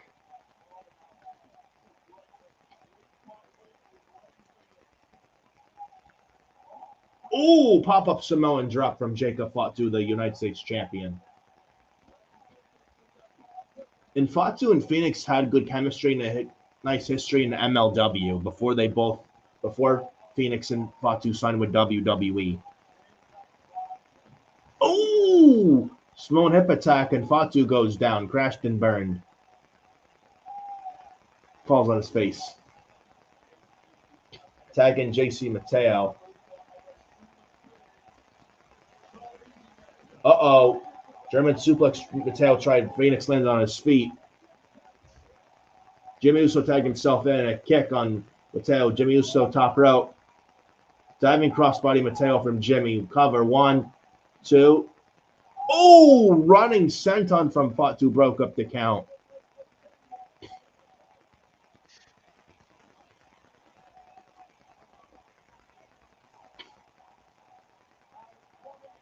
Springboard drop kick from Phoenix sends Fatu outside. Phoenix run the ropes. Suicide dive. Uh-oh. Fatu caught him. Ooh. Fatu sent Phoenix over the announce table. My God. Oh my God. Super kick on Mateo and Fatu. Spear. Jimmy with a spear on Mateo. There's no way. There's absolutely no way. Jimmy's not going to. Oh, yeah. Souls distracted him.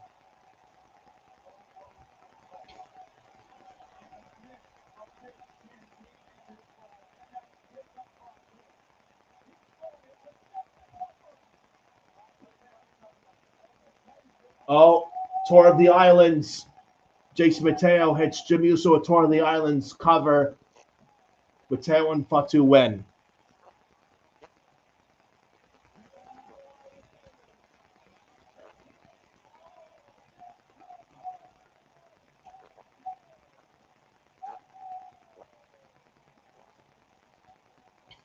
Mateo looked good out there.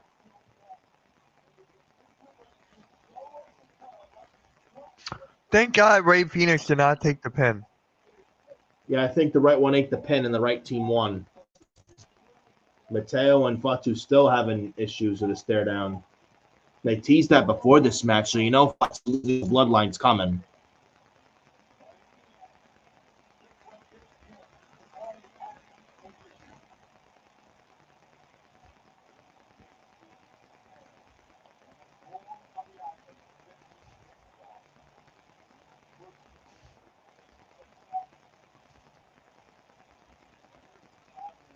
Yeah, that Jacob Fatu leaving the bloodline is it's coming. Yeah.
Truth.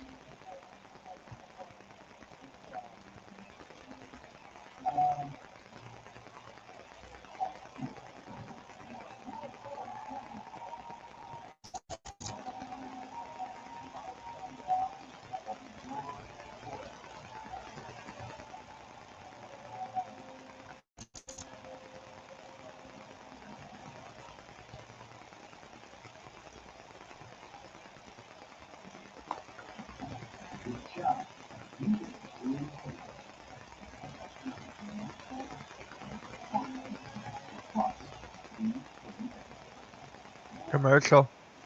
Yeah.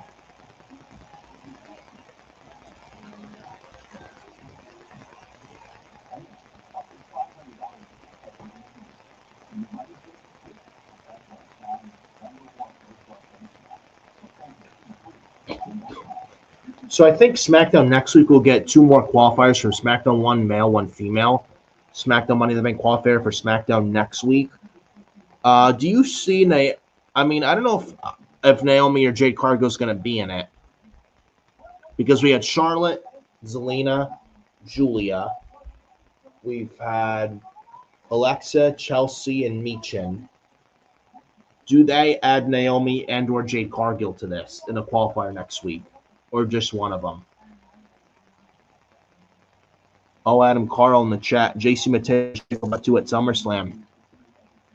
I would not be against that. Or we get Mateo versus Fatu versus Solo in a triple threat at SummerSlam. Don't forget, we still got Night of Champions. For the U.S. title. Yeah, that's true, too. Yes. Very true. Or I'm thinking Bronson Reed versus JC Mateo versus Solo Sikoa versus Jacob Fatu in a fatal 4-way match for the United States Championship. Imagine all 4 beefy men for the U.S. title. I don't know if the ring could contain those 4 super heavyweights, but I think, I mean, imagine that. Look what I just found. So in 2010, you got Big Show and Jericho. And then now, or 2024. And they both look out of shape Yeah. these days. Jericho and Big Show, mostly Big Show. And I know Adam Carl's watching this, and what he thinks of the Big Show.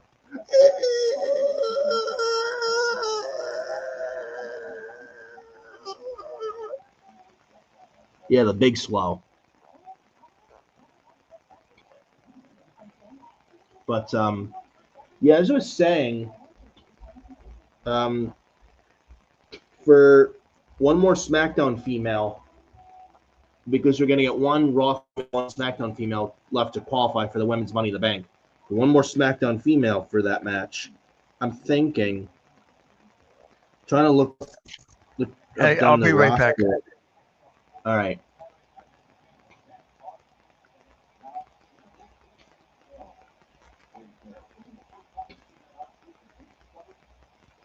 So looking this up, I don't know if we get Candice LeRae in there. I don't know if we get Naomi in there. I'm not really sure. I don't know if you get Nia in there. It'll be interesting. The Street Profits for Axiom. I think that main event's tonight. Yeah, that's the main event tonight.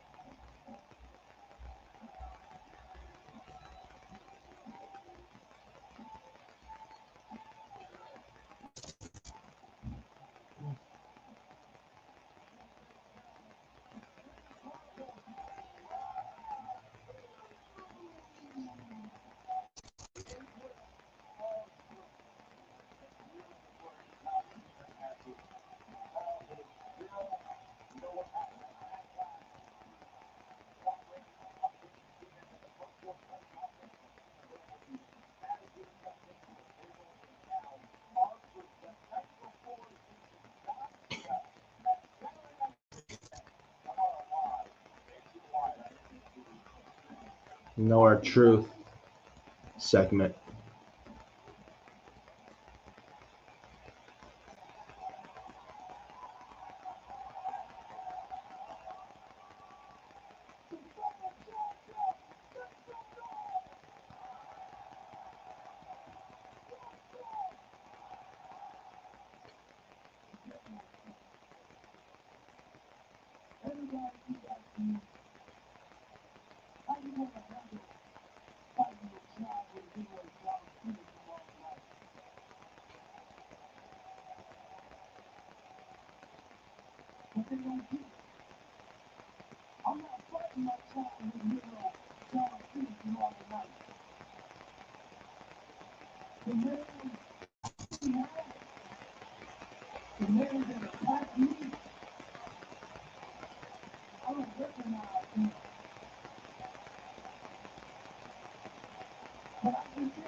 So Alrighty then. Truth's ending quote of that promo: "If Cena wins, we riot."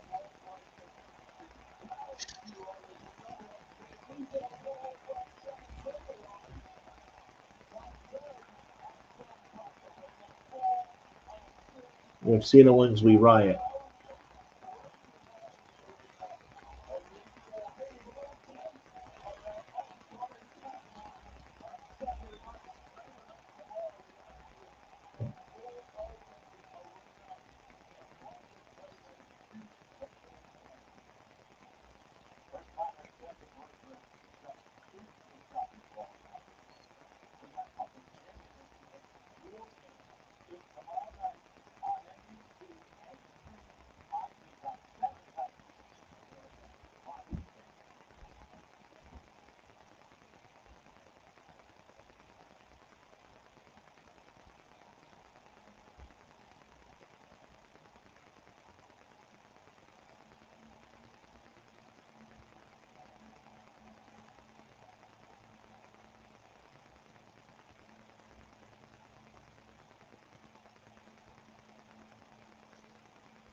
Money in the Bank qualifier, Aleister Black, LA Knight, Shinsuke Nakamura. Who you got? I'm gonna go Aleister Black. I'm gonna go LA Knight. I mean, I wouldn't be mad LA Knight wins either. I would say Black. Nakamura's there to eat the pin. Yeah. If Black doesn't win, I think Carmelo Hayes and The Miz cost him the match. They Yeah. screwed Black over. They screwed Aleister Black over, and that's how LA Knight pins Nakamura and goes in the match. Now, if LA Knight is in, Solo Sikoa is also in. It's another thing.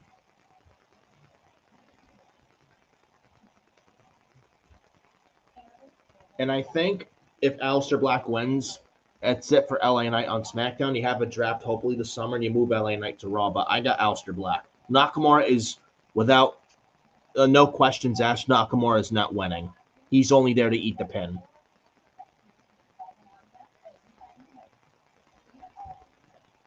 So you got LA Knight, I got Aleister Black. I got LA Knight. Yeah. Mm.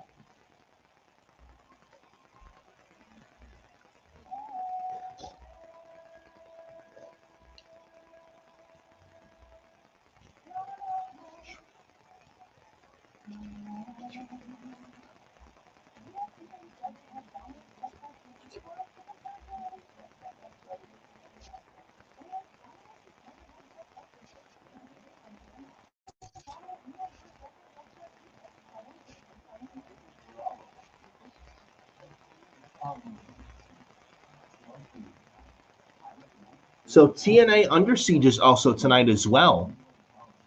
You guys didn't know.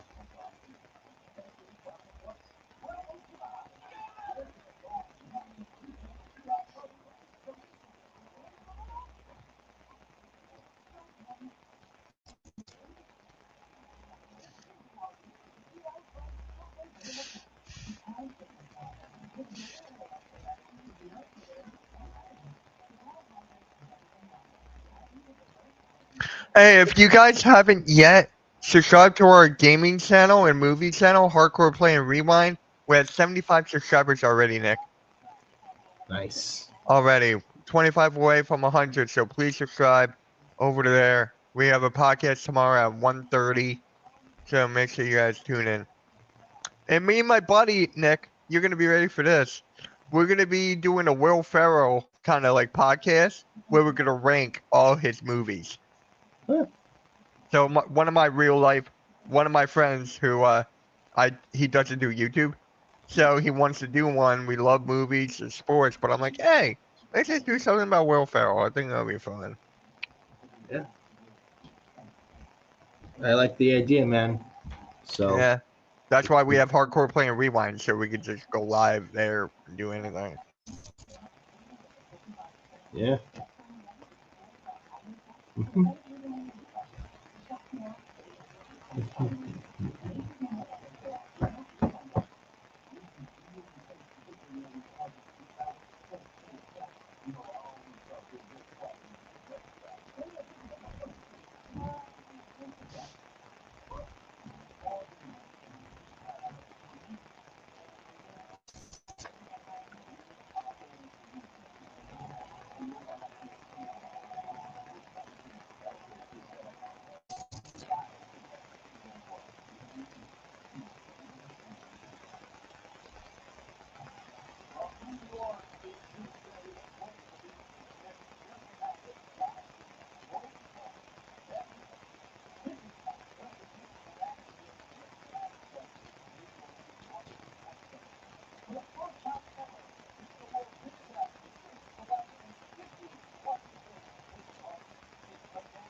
Jade Cargill, Nia Jax, and Naomi in the Money in the Bank qualifier next week for the final SmackDown female slot in the Money in the Bank. Good. So it's going to be Alexa Bliss, Julia, and either Jade Cargill, Nia Jax, or Naomi. I like it. Yeah, I like it a lot.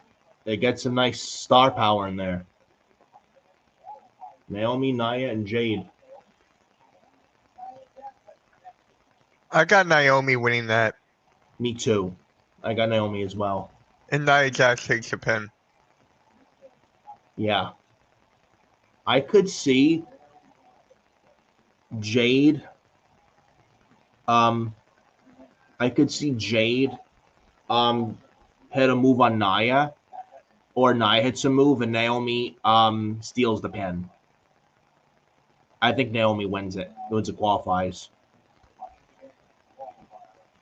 But that should be good next week.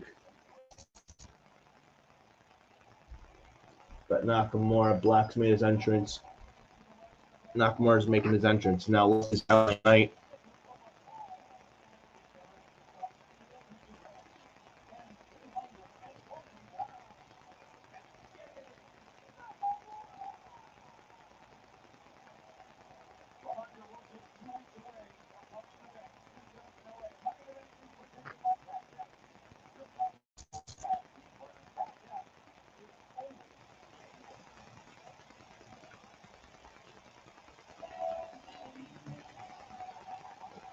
Here comes LA Knight.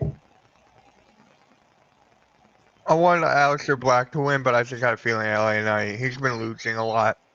Yet he needs to win. LA Knight was in the Money in the Bank in 2023. He was red hot. He should have won. He's still over, but man, he Who should have won won 2 that years one? ago. Damian Priest. That's what I thought. That was the one Logan Paul was in London, 2023 Money in the Bank. And Priest won that year for the men. I'm thinking if LA Knight qualifies here tonight and is in this year's men's Money in the Bank, do you think he's possibly a favorite to win, and do you think he could win or should win? Because honestly, he should have won 2 years ago. Yeah. No disrespect to Damian Priest, but LA Knight, it's hard to say. It's hard to not say, yeah, he should have won 2 years ago. And the LA Knight needs something going for him and get him away from the bloodline. And you really want to give him something nice, give him the Money in the Bank. And he's still over, but he just lost the U.S. title. He should be in the main event, honestly. Now up the card, I would say have him maybe qualify. Maybe qualifies and wins the Money in the Bank. I would not hate that. And I think nowadays in WWE you have the briefcase, you can cash in on any champion. So LA Knight could win the Money in the Bank for the men. He could cash in on Raw for the world title and jump to Raw. He could do that. He doesn't have to cash in on the WWE Championship on SmackDown. Maybe they move him to Raw that way. Cash in the Money in the Bank on the world title, and he wins the world title on Raw. And I honestly think, and I would say maybe, and I would hope for a draft this summer to move LA Knight to Raw as well. But I mean, either way, they got to get him off SmackDown, get him away from the bloodline. Whether it's a draft or Money in the Bank, I think that would be beneficial for LA Knight. And the guy's so over as well. And that would make a new star. And man, and you want something interesting, and you want something fresh for Raw, there you go, right there. In LA Knight. I don't think that would be a bad idea. And LA Knight as world champ would be much better than Jey Uso as world champ. I can tell you that right now. So if LA Knight wins this, I would not get mad at that. If Aleister Black doesn't qualify, he doesn't need the pin, and he gets screwed over by Carmelo Hayes and The Miz.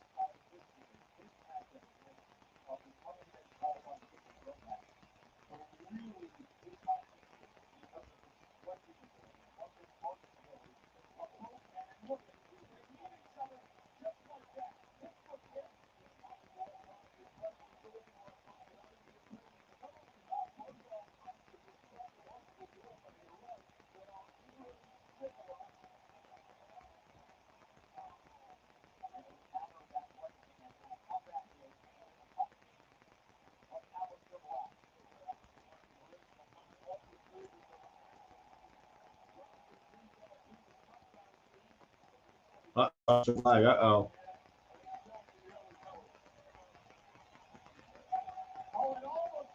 LA Knight out of nowhere. Superplex on Aleister Black. And Nakamura now. Uh-oh. Nakamura with a knee on LA Knight.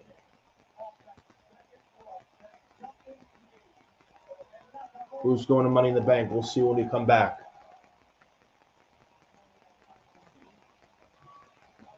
Yeah. Either Aleister Black wins or LA Knight wins, and either way, they're pinning Nakamura. Nakamura's definitely not going to Money in the Bank.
AK. Dude, this isn't where I parked my car. Uh, No one gets that? Okay. Never mind. What's up, guys? How's so, the show going?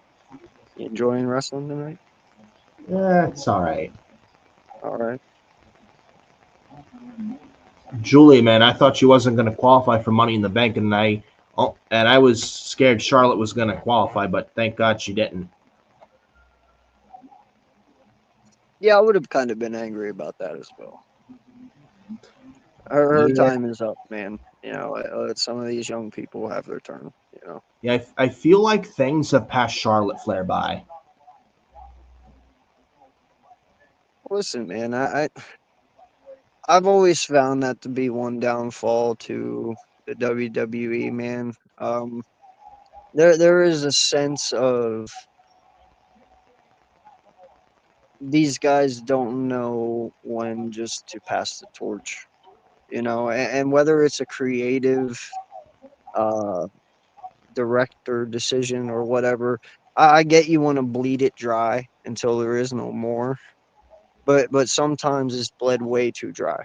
You know what I mean? And Yeah. sometimes you just gotta get it going a little faster. And Charlotte Flair, in my eyes, is one of those people. You know, I just dude, let some of these young girls go now and let them see if they can carry it on. Because yeah, as great as Charlotte Flair is, I'm tired of seeing it. Just like I'm tired of seeing John Cena being champion. Just like I'm tired of seeing Honestly The feel Rock show with up. You know, I like honestly feel with WWE just being I mean, there's just in a lull right now. A lot of that has to do with John Cena as champion, Jey Uso as champion. I think once those belts are off of them, both of them, you get Cody Rhodes back on television, the Roman Reigns back on TV, things should start picking up. Well, I mean, John Cena's a part-timer. It almost reminds me of Brock Lesnar being a part-time champion, holding a title hostage. There's a reason the U.S. title is a focal point on the show right now. And I would say get it back on Cody Rhodes. Get the WWE title back on Cody Rhodes, or give it to CM Punk at SummerSlam. Because I can't see Cena holding that title past Fuck SummerSlam. I'm sorry, dude. I am not a CM Punk dude. We're talking about passing the torch. The last thing I'm doing is giving CM Punk a title. I'm sorry. I'm Well, I mean, I'm not a did CM tease Punk the fan, Punk but belt, uh, so. Huh? Look, I mean, whether you like Punk or not, I mean, they did tease it, so you got to follow through it. there's just too much young talent to be putting the title on CM Punk, man. know, I don't know what you got against Jay, but dude, Jay's an inspiring young talent. I mean, the kid's got grit. He is what he is. Well, let's see what he's got. Listen, I'm a big Seth Rollins fan, but even me, I'm able to sit here and say it's even pushing it to give Seth another run at this point. You know, I mean, he's great and all, but how many times can you make Seth champion? You know, Well, I wouldn't hate it at all. I mean, honestly, I wouldn't hate it either, but I'd expect Jay to hold the world title long anyway, but yeah, I'm just saying, man. Like I just I don't know. there's a lot of really good young talent. I mean, Penta's coming up. there Hopefully, is. he can get past this stupid, you know, Penta's, American Grande they booked crap. Penta very well so far. AK, what the hell? What's up, buddy? What's up, man? I was just on the phone and I'm like, Ooh. hey, he's back. Early night, man. That was a nice spot. Did some like Just back talking spot. some wrestling. So, AK, I got to ask you, who do you got qualifying here? LA Knight, Shinsuke Nakamura, or Aleister Black? Money in the Bank qualifying match.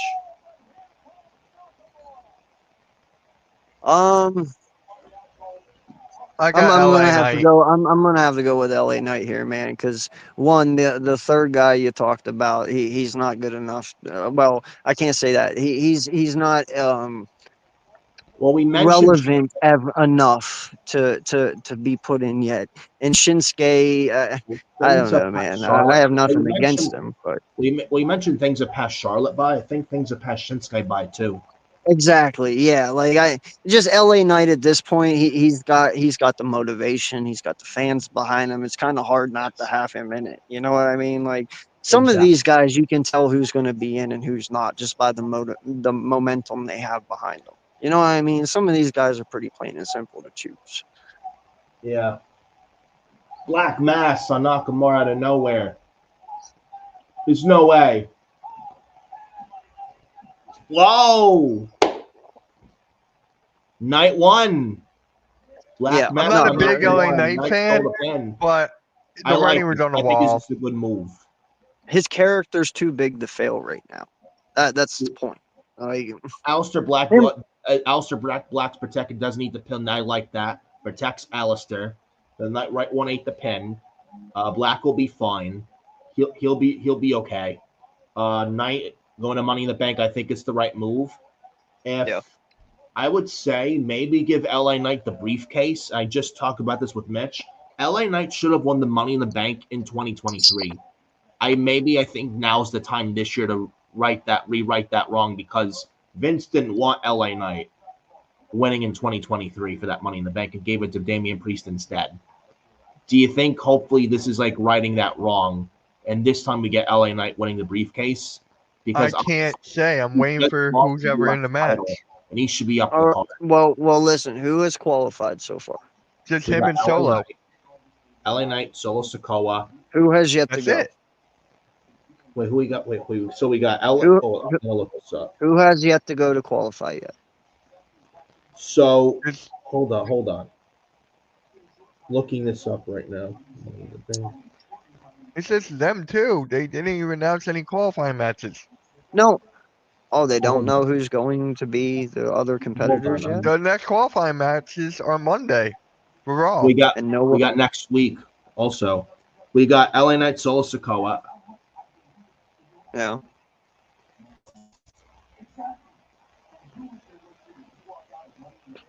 Wait for Yeah, I'll Logan have to Paul see. because he's gonna probably lose on Saturday, and then have a Yeah. qualifying match on Monday. Nah, I don't think Yeah. so. Oh, like Miz and Carmelo Hayes. It looks like Melo's in a qualifier.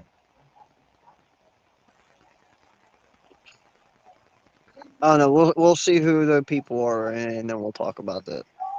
Because I'm not gonna sit here and give you an opinion yet on that. That one's tough. LA Knight, if he wins the briefcase, I would not be mad at that. Plus, he should be up the card. And if they have a draft this year, I would definitely move LA Knight to Raw. But if you really want to have but if you want LA Knight with the briefcase, hey, I would not be against it. And plus, he could win the Money in the Bank, cash in on the world title, and jump to Raw. You know, he could do that. And honestly, Knight should be up the card in the main event at this point. As a world champ on SmackDown for LA Knight, I think his chances of being a world champ, like he has less of a chance of being a world champ on SmackDown because of John Cena, Cody Rhodes hogging that title picture on the blue brand. Whereas on Raw as a world champ, he has a better shot there. I feel. And LA Knight is so over right now. I mean, in all honesty, man, if you want my opinion on the shit, I will tell you right now, if I want anyone to be my next world champion, it's Braun Breaker. Hey, listen, I'm not against I that at all. am 100% agree, or I am 100% behind that guy. I think I'm he's going LA fabulous. Knight, but if Braun Breaker's in, absolutely he should win. Then I'm going Yeah, Braun like Breaker. I would not mind Braun getting his shot. I think he would be a fabulous dude to build a storyline around. You know, he is the next big thing if he keeps going the way he's going. The dude, he's just phenomenal, man. So I wouldn't mind seeing Braun take a shot. Plus, if we're getting Jey Uso and Gunther for the world title on Raw June the 9th, you want to because Gunther can't lose clean. You got to protect Gunther and Jey. Yeah. Maybe have Braun Breaker win the briefcase at Money in the Bank in Los Angeles into a dome, right? Braun Breaker's Mr. Money in the Bank. Then Braun Breaker teases that cash in on Raw June the 9th. That way, Gunther doesn't lose clean. Like, you have Gunther and Jey on Raw June 9th for the world title, but it doesn't end clean. It ends like in a DQ. Braun Breaker attacks both guys, and then he teases cashing in Money in the Bank, and you do that. I mean, I would say the way I'm looking not at cash it, in successfully, but tease it. the way that I'm looking at this Because is Gunther kind can't of lose like clean. an evolution type scenario. Okay, where you have two, like, let's look at it in the Randy Orton scenario. Randy Orton won the heavyweight title, and what happened? Fucking Triple H turned on him. You know. Well, you could also run it to where Braun Breaker wins and Seth turns on Braun, and then eventually Braun is the one or Seth is the one that challenges Braun for it. You know what I mean? But that's later down the road. Like, there's so many ways you could do it. Yeah. But if Braun Breaker wins Money in the Bank, I would not be upset with it. Plus, having tease a cash in on Raw June the 9th, because I don't want to see Gunther lose clean to Jey after what happened at WrestleMania. That can't happen again. And you got to protect both guys, especially if Gunther is going to wrestle Goldberg in the summer. And Braun already has a beef with Jey, so it only makes sense. Yeah. But then that So automatically makes Seth jealous of Braun and turn on Braun, which then makes Braun the ultimate good guy and blah, blah, blah. well, that's if I'm thinking if they do this. Braun Breaker is Mr. Money in the Bank. Braun or Seth's Mr. Money in the Bank. They cash in, successfully win the world title off Jey Uso, right? And one of them holds that world title going into WrestleMania next year, where one of them drops it to Sami Zayn, and Sami Zayn can win the Rumble in Saudi next January, and Sami can beat one of those two, Seth or Braun, for the world title at WrestleMania 42 next year. Works for me. And I think that would be great. That should be a great underdog story for Sami. Yeah. That'd be awesome. Listen, I Mitch will tell you this first and foremost. I am a very big Sami Zayn fan. A lot of people are. I believe he has been well underrated, and not given enough. I would love to see the dude hold a title reign for a good long while. Whether it be 6 months or whatever, he deserves it. Sammy's a legend, dude. Yeah. I am not opposed to putting a title on him as well. He deserves it, man. Out of everyone that we talk about, Sami Zayn's goated, bro. He deserves everything. And he's You know? still very over as well. Like people just adore him. Just Yeah. it's like, and I'm that kind of my favorite kinds of wrestlers are rooting for like that underdog that no one expects to win, that smaller underdog like type of wrestler. It's Yeah. just Sami Zayn's one of them, like a Daniel Bryan, like a Jeff Hardy, like I mentioned, Sami Zayn, Johnny Gargano is another one that comes to mind. Yeah. Eddie Guerrero, the late great Eddie Guerrero as well. Yeah. No, it is. It's something, man. I don't know. Like that's why, even though it doesn't make sense because of his age, I'm all for R-Truth dethroning John Cena. I think R-Truth is one of the most brilliant minds in this business. I mean, yes, you don't take him serious anymore because he does comic shit, but the dude is funny as hell, dude. Like he does not. I get it. He gets credit, but he don't get that credit. And I would not be opposed to putting the title on him for a month or two, just until you find something different. But totally for that, man. Let R-Truth dethrone his childhood idol. You know what I mean? Yeah. That'd be a great story. Yeah. But with Cena and John Cena and R-Truth tomorrow, at Saturday night's main event. I don't know if Cody Rhodes comes back tomorrow. He should be coming back, hopefully, relatively soon. Oh, Chelsea Green, Zelina Vega, women's U.S. title announced for tomorrow's Saturday night's main event. Listen, I know a lot of I'm people not aren't for gonna that. like That's We it. got a bathroom female break match. That's a bathroom break match. They had just announced Zelina Vega, Chelsea Green for the women's U.S. title tomorrow. Zelina, it's a bathroom break match, but Zelina's not losing. I got Zelina, yeah. Yeah, Chelsea's not winning back that title. No, Yep. not at all. Drew McIntyre, Damian Priest, I'm looking forward to that. Breaker, Seth, Punk, and Sammy, I'm looking forward to as well. Logan Paul, Jey Uso, say what you want about Logan Paul. It should be a good match. What do you want me to say about Logan Paul? I mean, I know a lot of people got don't like plenty to him. I say don't like him about personally, Logan. but he's a good wrestler. Uh-oh.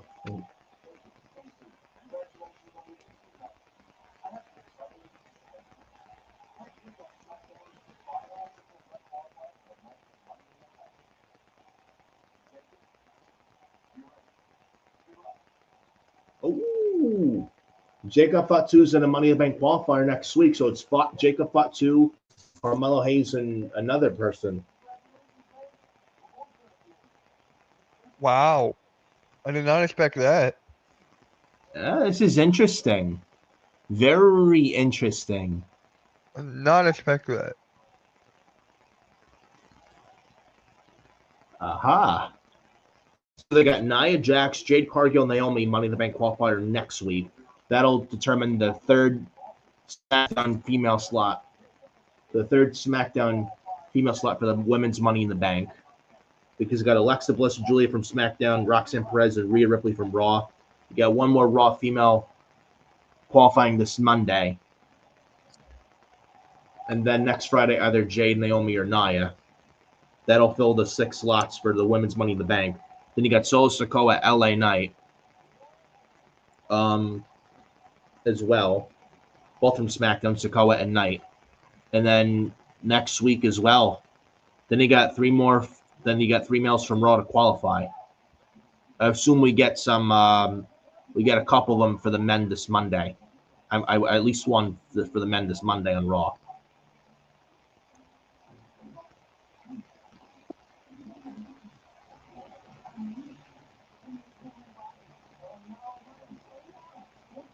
All right, guys, I'll All let right, you get what's back to it. next? It Is was it fun. the? Tag team title match. Oh, that's next. Yep, that is next. I'll let you guys get back to it. That was fun. Yeah. See y'all later. See you Yep. later. See you, dude.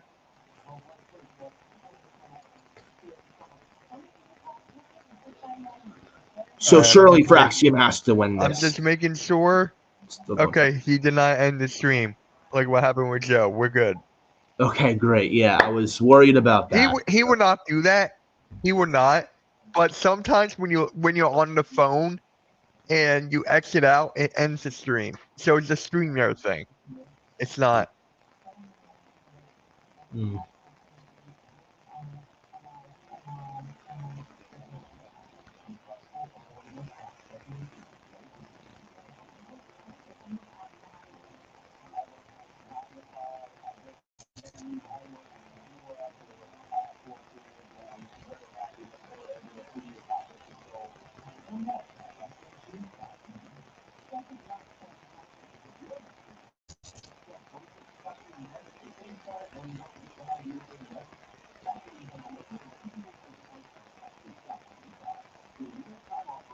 Not a bad SmackDown. It's all right. Last week was better. Yeah, I think last week was better.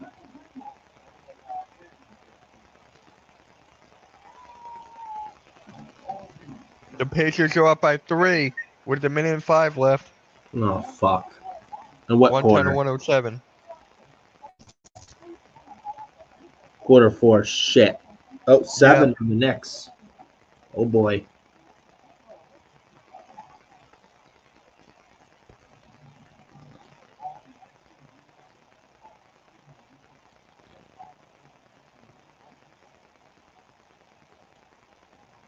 I don't know, man. Maybe.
Oh, Bianca.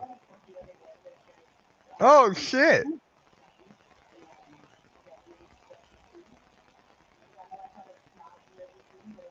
The show could also use her as well.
Next Friday, Smackdown, Knoxville, Tennessee. I think that's where Bianca's from. Bianca Belair, she's from Tennessee. I'll look it up just to be safe. Bianca Belair returns to SmackDown next week. Yes. Okay, Yes. then there you go. I don't even have The to look show it up. could definitely use her. Her presence was Bianca Belair is going to be on the thumbnail. missing I presence. just don't know who to take off. I got Tiffany Stratton, Jay Cargill, and Naomi. So Andrade, Jacob Fatu, Carmelo Hayes, Money in the Bank qualifier next week. That should be a banger. Who should I take off the thumbnail for next week? I got Tiffany Stratton, Naomi, and I got Jay Cargill. Huh. I don't know. John Cena returned to SmackDown next week.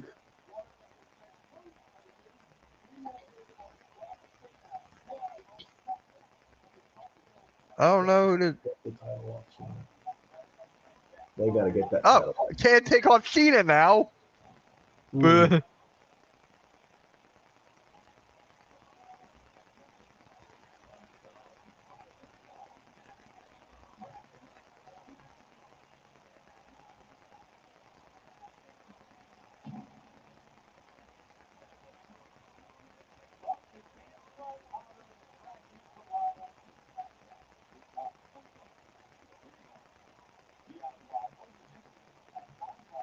Nick, who should I take off for Bianca? I'm I not got sure. Cena, I have to think about it. Fatu, Phoenix, Aleister Black, and I got Tiffany Stratton, Jay Cargill, and Naomi. I think Phoenix. Phoenix. I don't know. Phoenix probably. That's okay. I gotta figure. Yeah, I can make that work. Okay, that's easy. I can make that work. 4 seconds. Yeah, Indiana Pacers win again. They won. 4 seconds left in the fourth quarter. Indiana Pacers are up 113-109. It's 114 to 109. 113-109. Yeah, Pacers. I just got it. It's 114. Yeah, the next lose again. Wow. I'm streaming that game on Sunday. The next lose again. Hold on, I'm getting a phone call.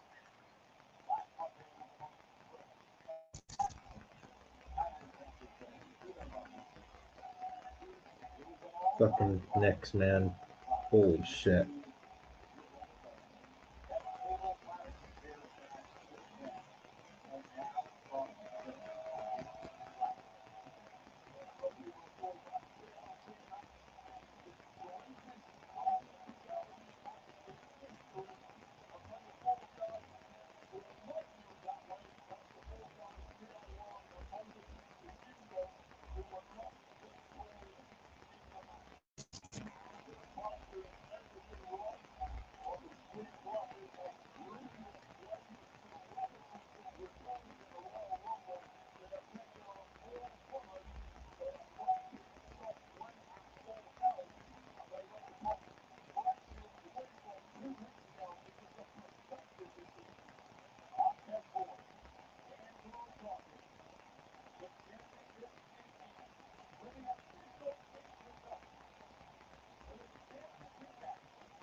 So here we go. Fraxium Street Profits, WWE Tag Team titles, main event. Going Fraxium.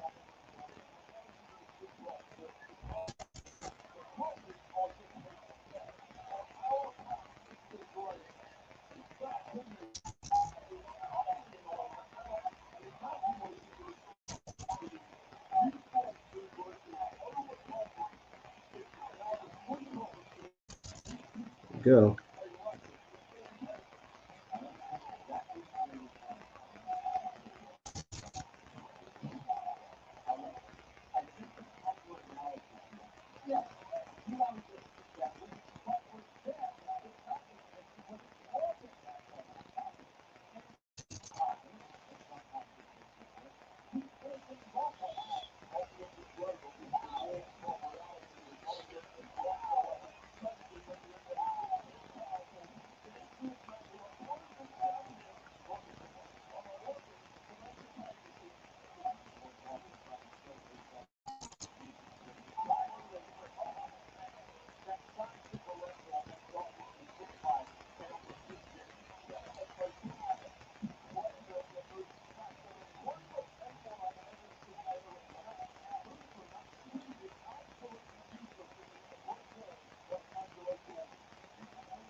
Go.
Wow. Fraxium. You got the profits. Go to commercial break.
Sorry about that. I was helping AK with something. It took me a while to find this guy's Twitter, but I got it.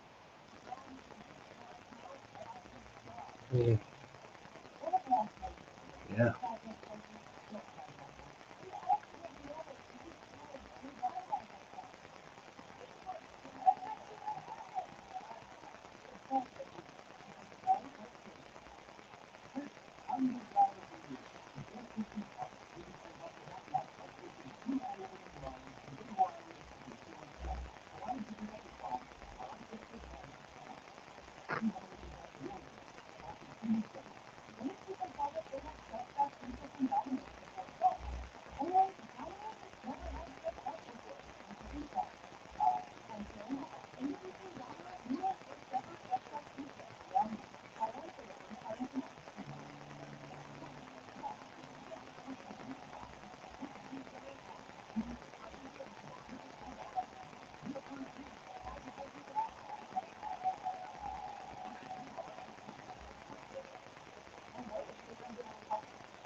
What's up, MC? What's up, MC?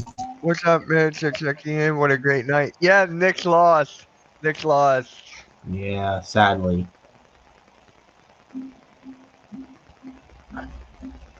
Probably an unpopular opinion, but Fraxium is a terrible tag name. Combining names is lazy to me. Plus, there's already a band called Fraxium. There is. I don't really care, honestly. You don't care about the name? No, I don't really care.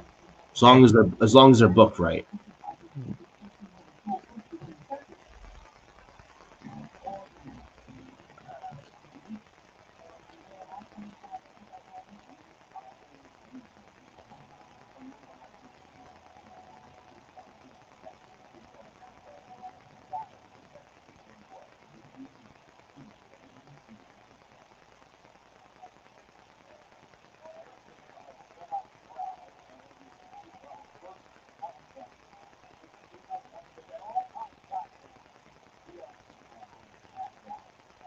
Yeah, it's good to see you guys, man.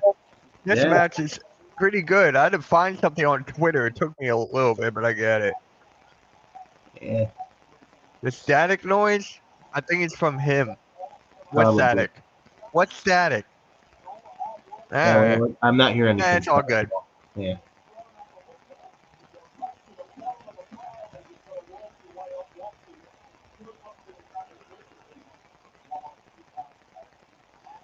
There you go, Blaze at the empty bag.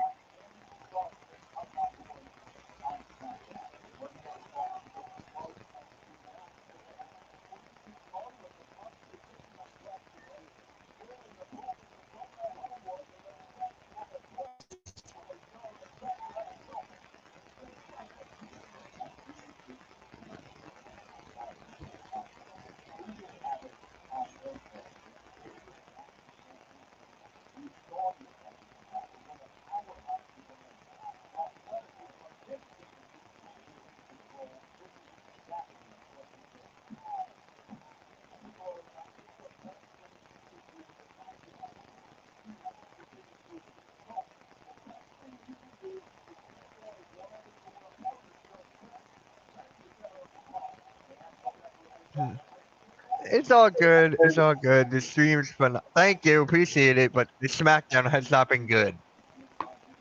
It's just it's too long. Yeah. It's too fucking long. Rocky really. Maybe Road Warriors should have been called Aim Hawk.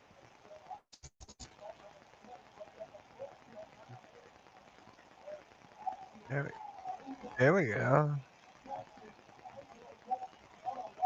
Let's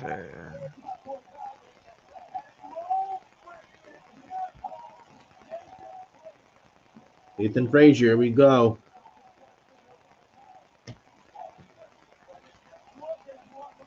It's all good.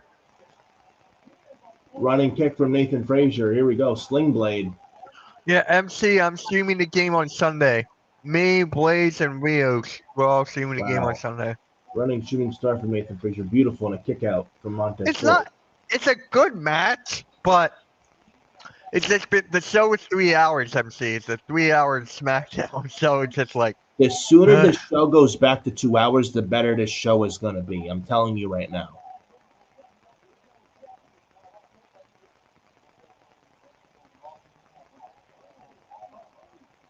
Oh, he psyched him out, I think. Wow. Yeah, he faked him out. Springboard missile drop kick. Kick out again from Montez Ford.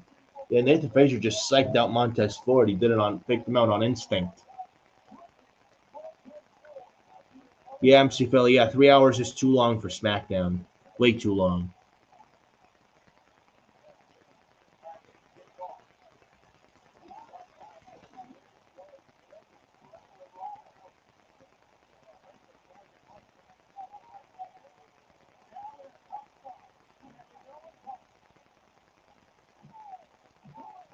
Wow. I'm streaming. We're streaming Game 3 of the Knicks and Pacers. Yeah. Mont Dawkins. That's funny.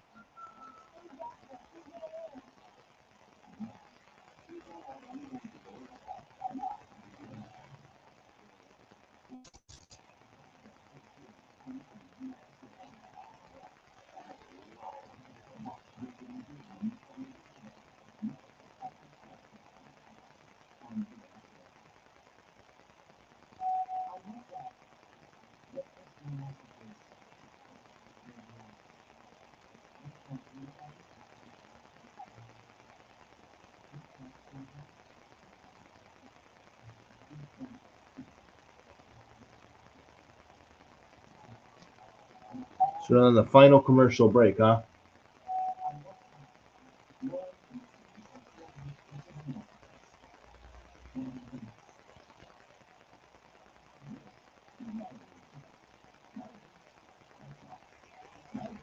Whoa, I guess. Yeah, pretty much. If the Pacers win Sunday, it's Dawkins. over, pretty much.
An Axiom now.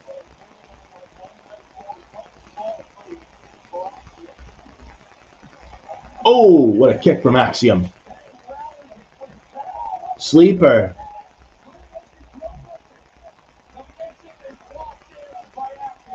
It's not going to be over yet. Nah.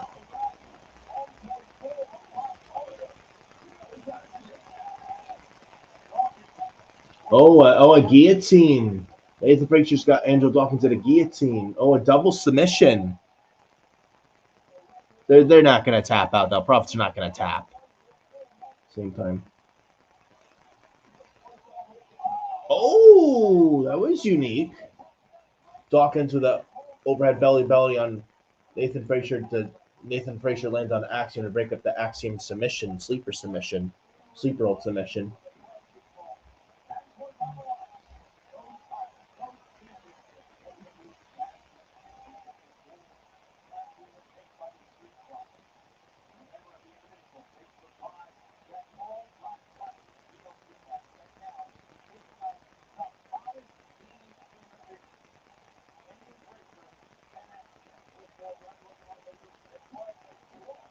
And a kick from Nathan Frazier.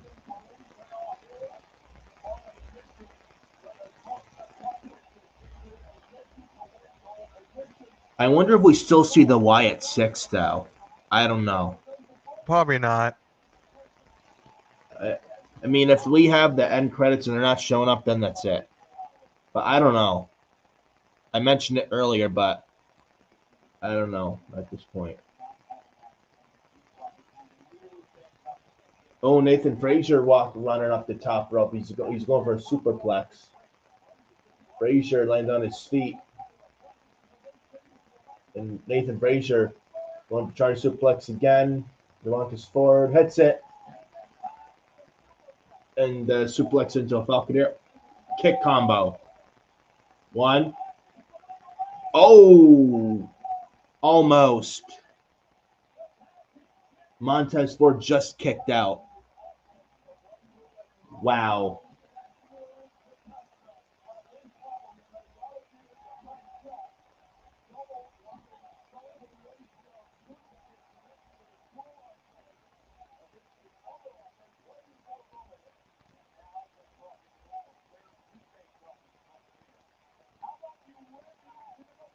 Ooh, Frazier went for the suicide dive, and Dawkins throws Frazier right into the steps.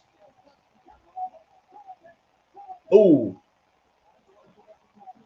Into Gary from forward onto Axiom.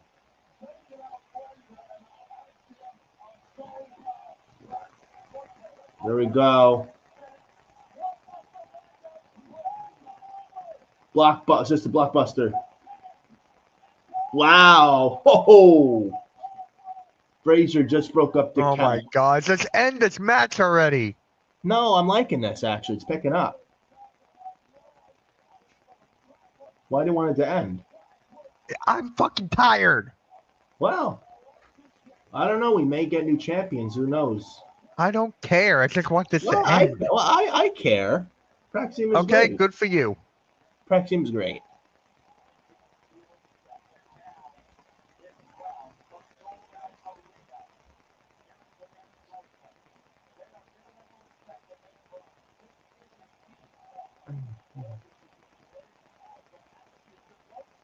Uh-oh.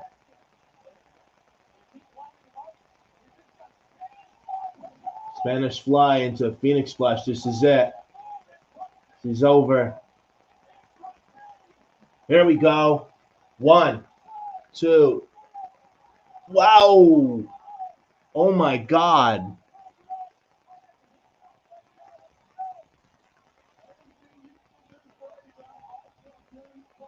Wow. Beautiful Phoenix Splash. Montez steps on Frazier's back to break up the count, but runs right into a ratio kick.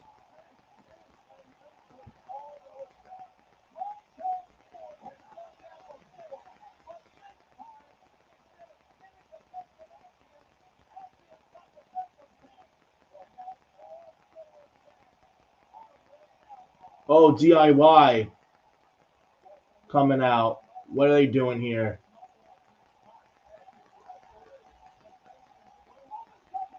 Motor City Machine Guns.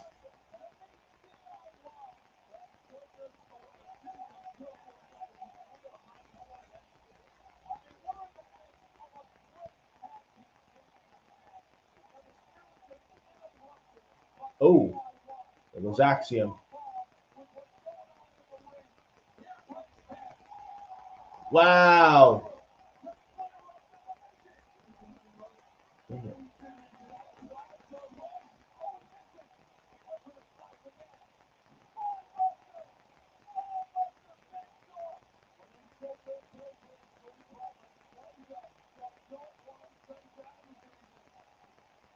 Montez Ford. Here we go. Oh! Mitch. Dude, Last I'm one so out. tired. I don't really give a damn anymore. But the White Six, I care about. Whoop-de-doo. But They're come going to on. be here for 1 minute and be gone. Well, I care about. Happy birthday, Bray Wyatt. Yes. Wow. So Dexter Loomis, the one that's injured, looks like he's all right. That makes sense.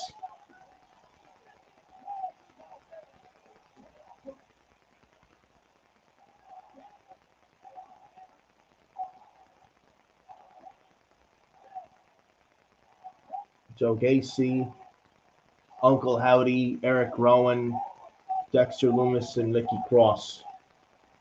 Easy.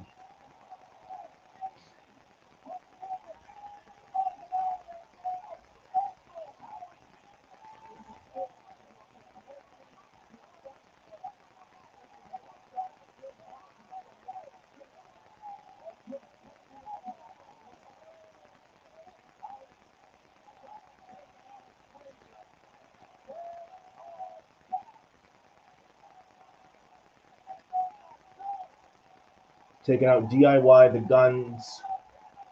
Just end the show. My God. No. Mm-mm.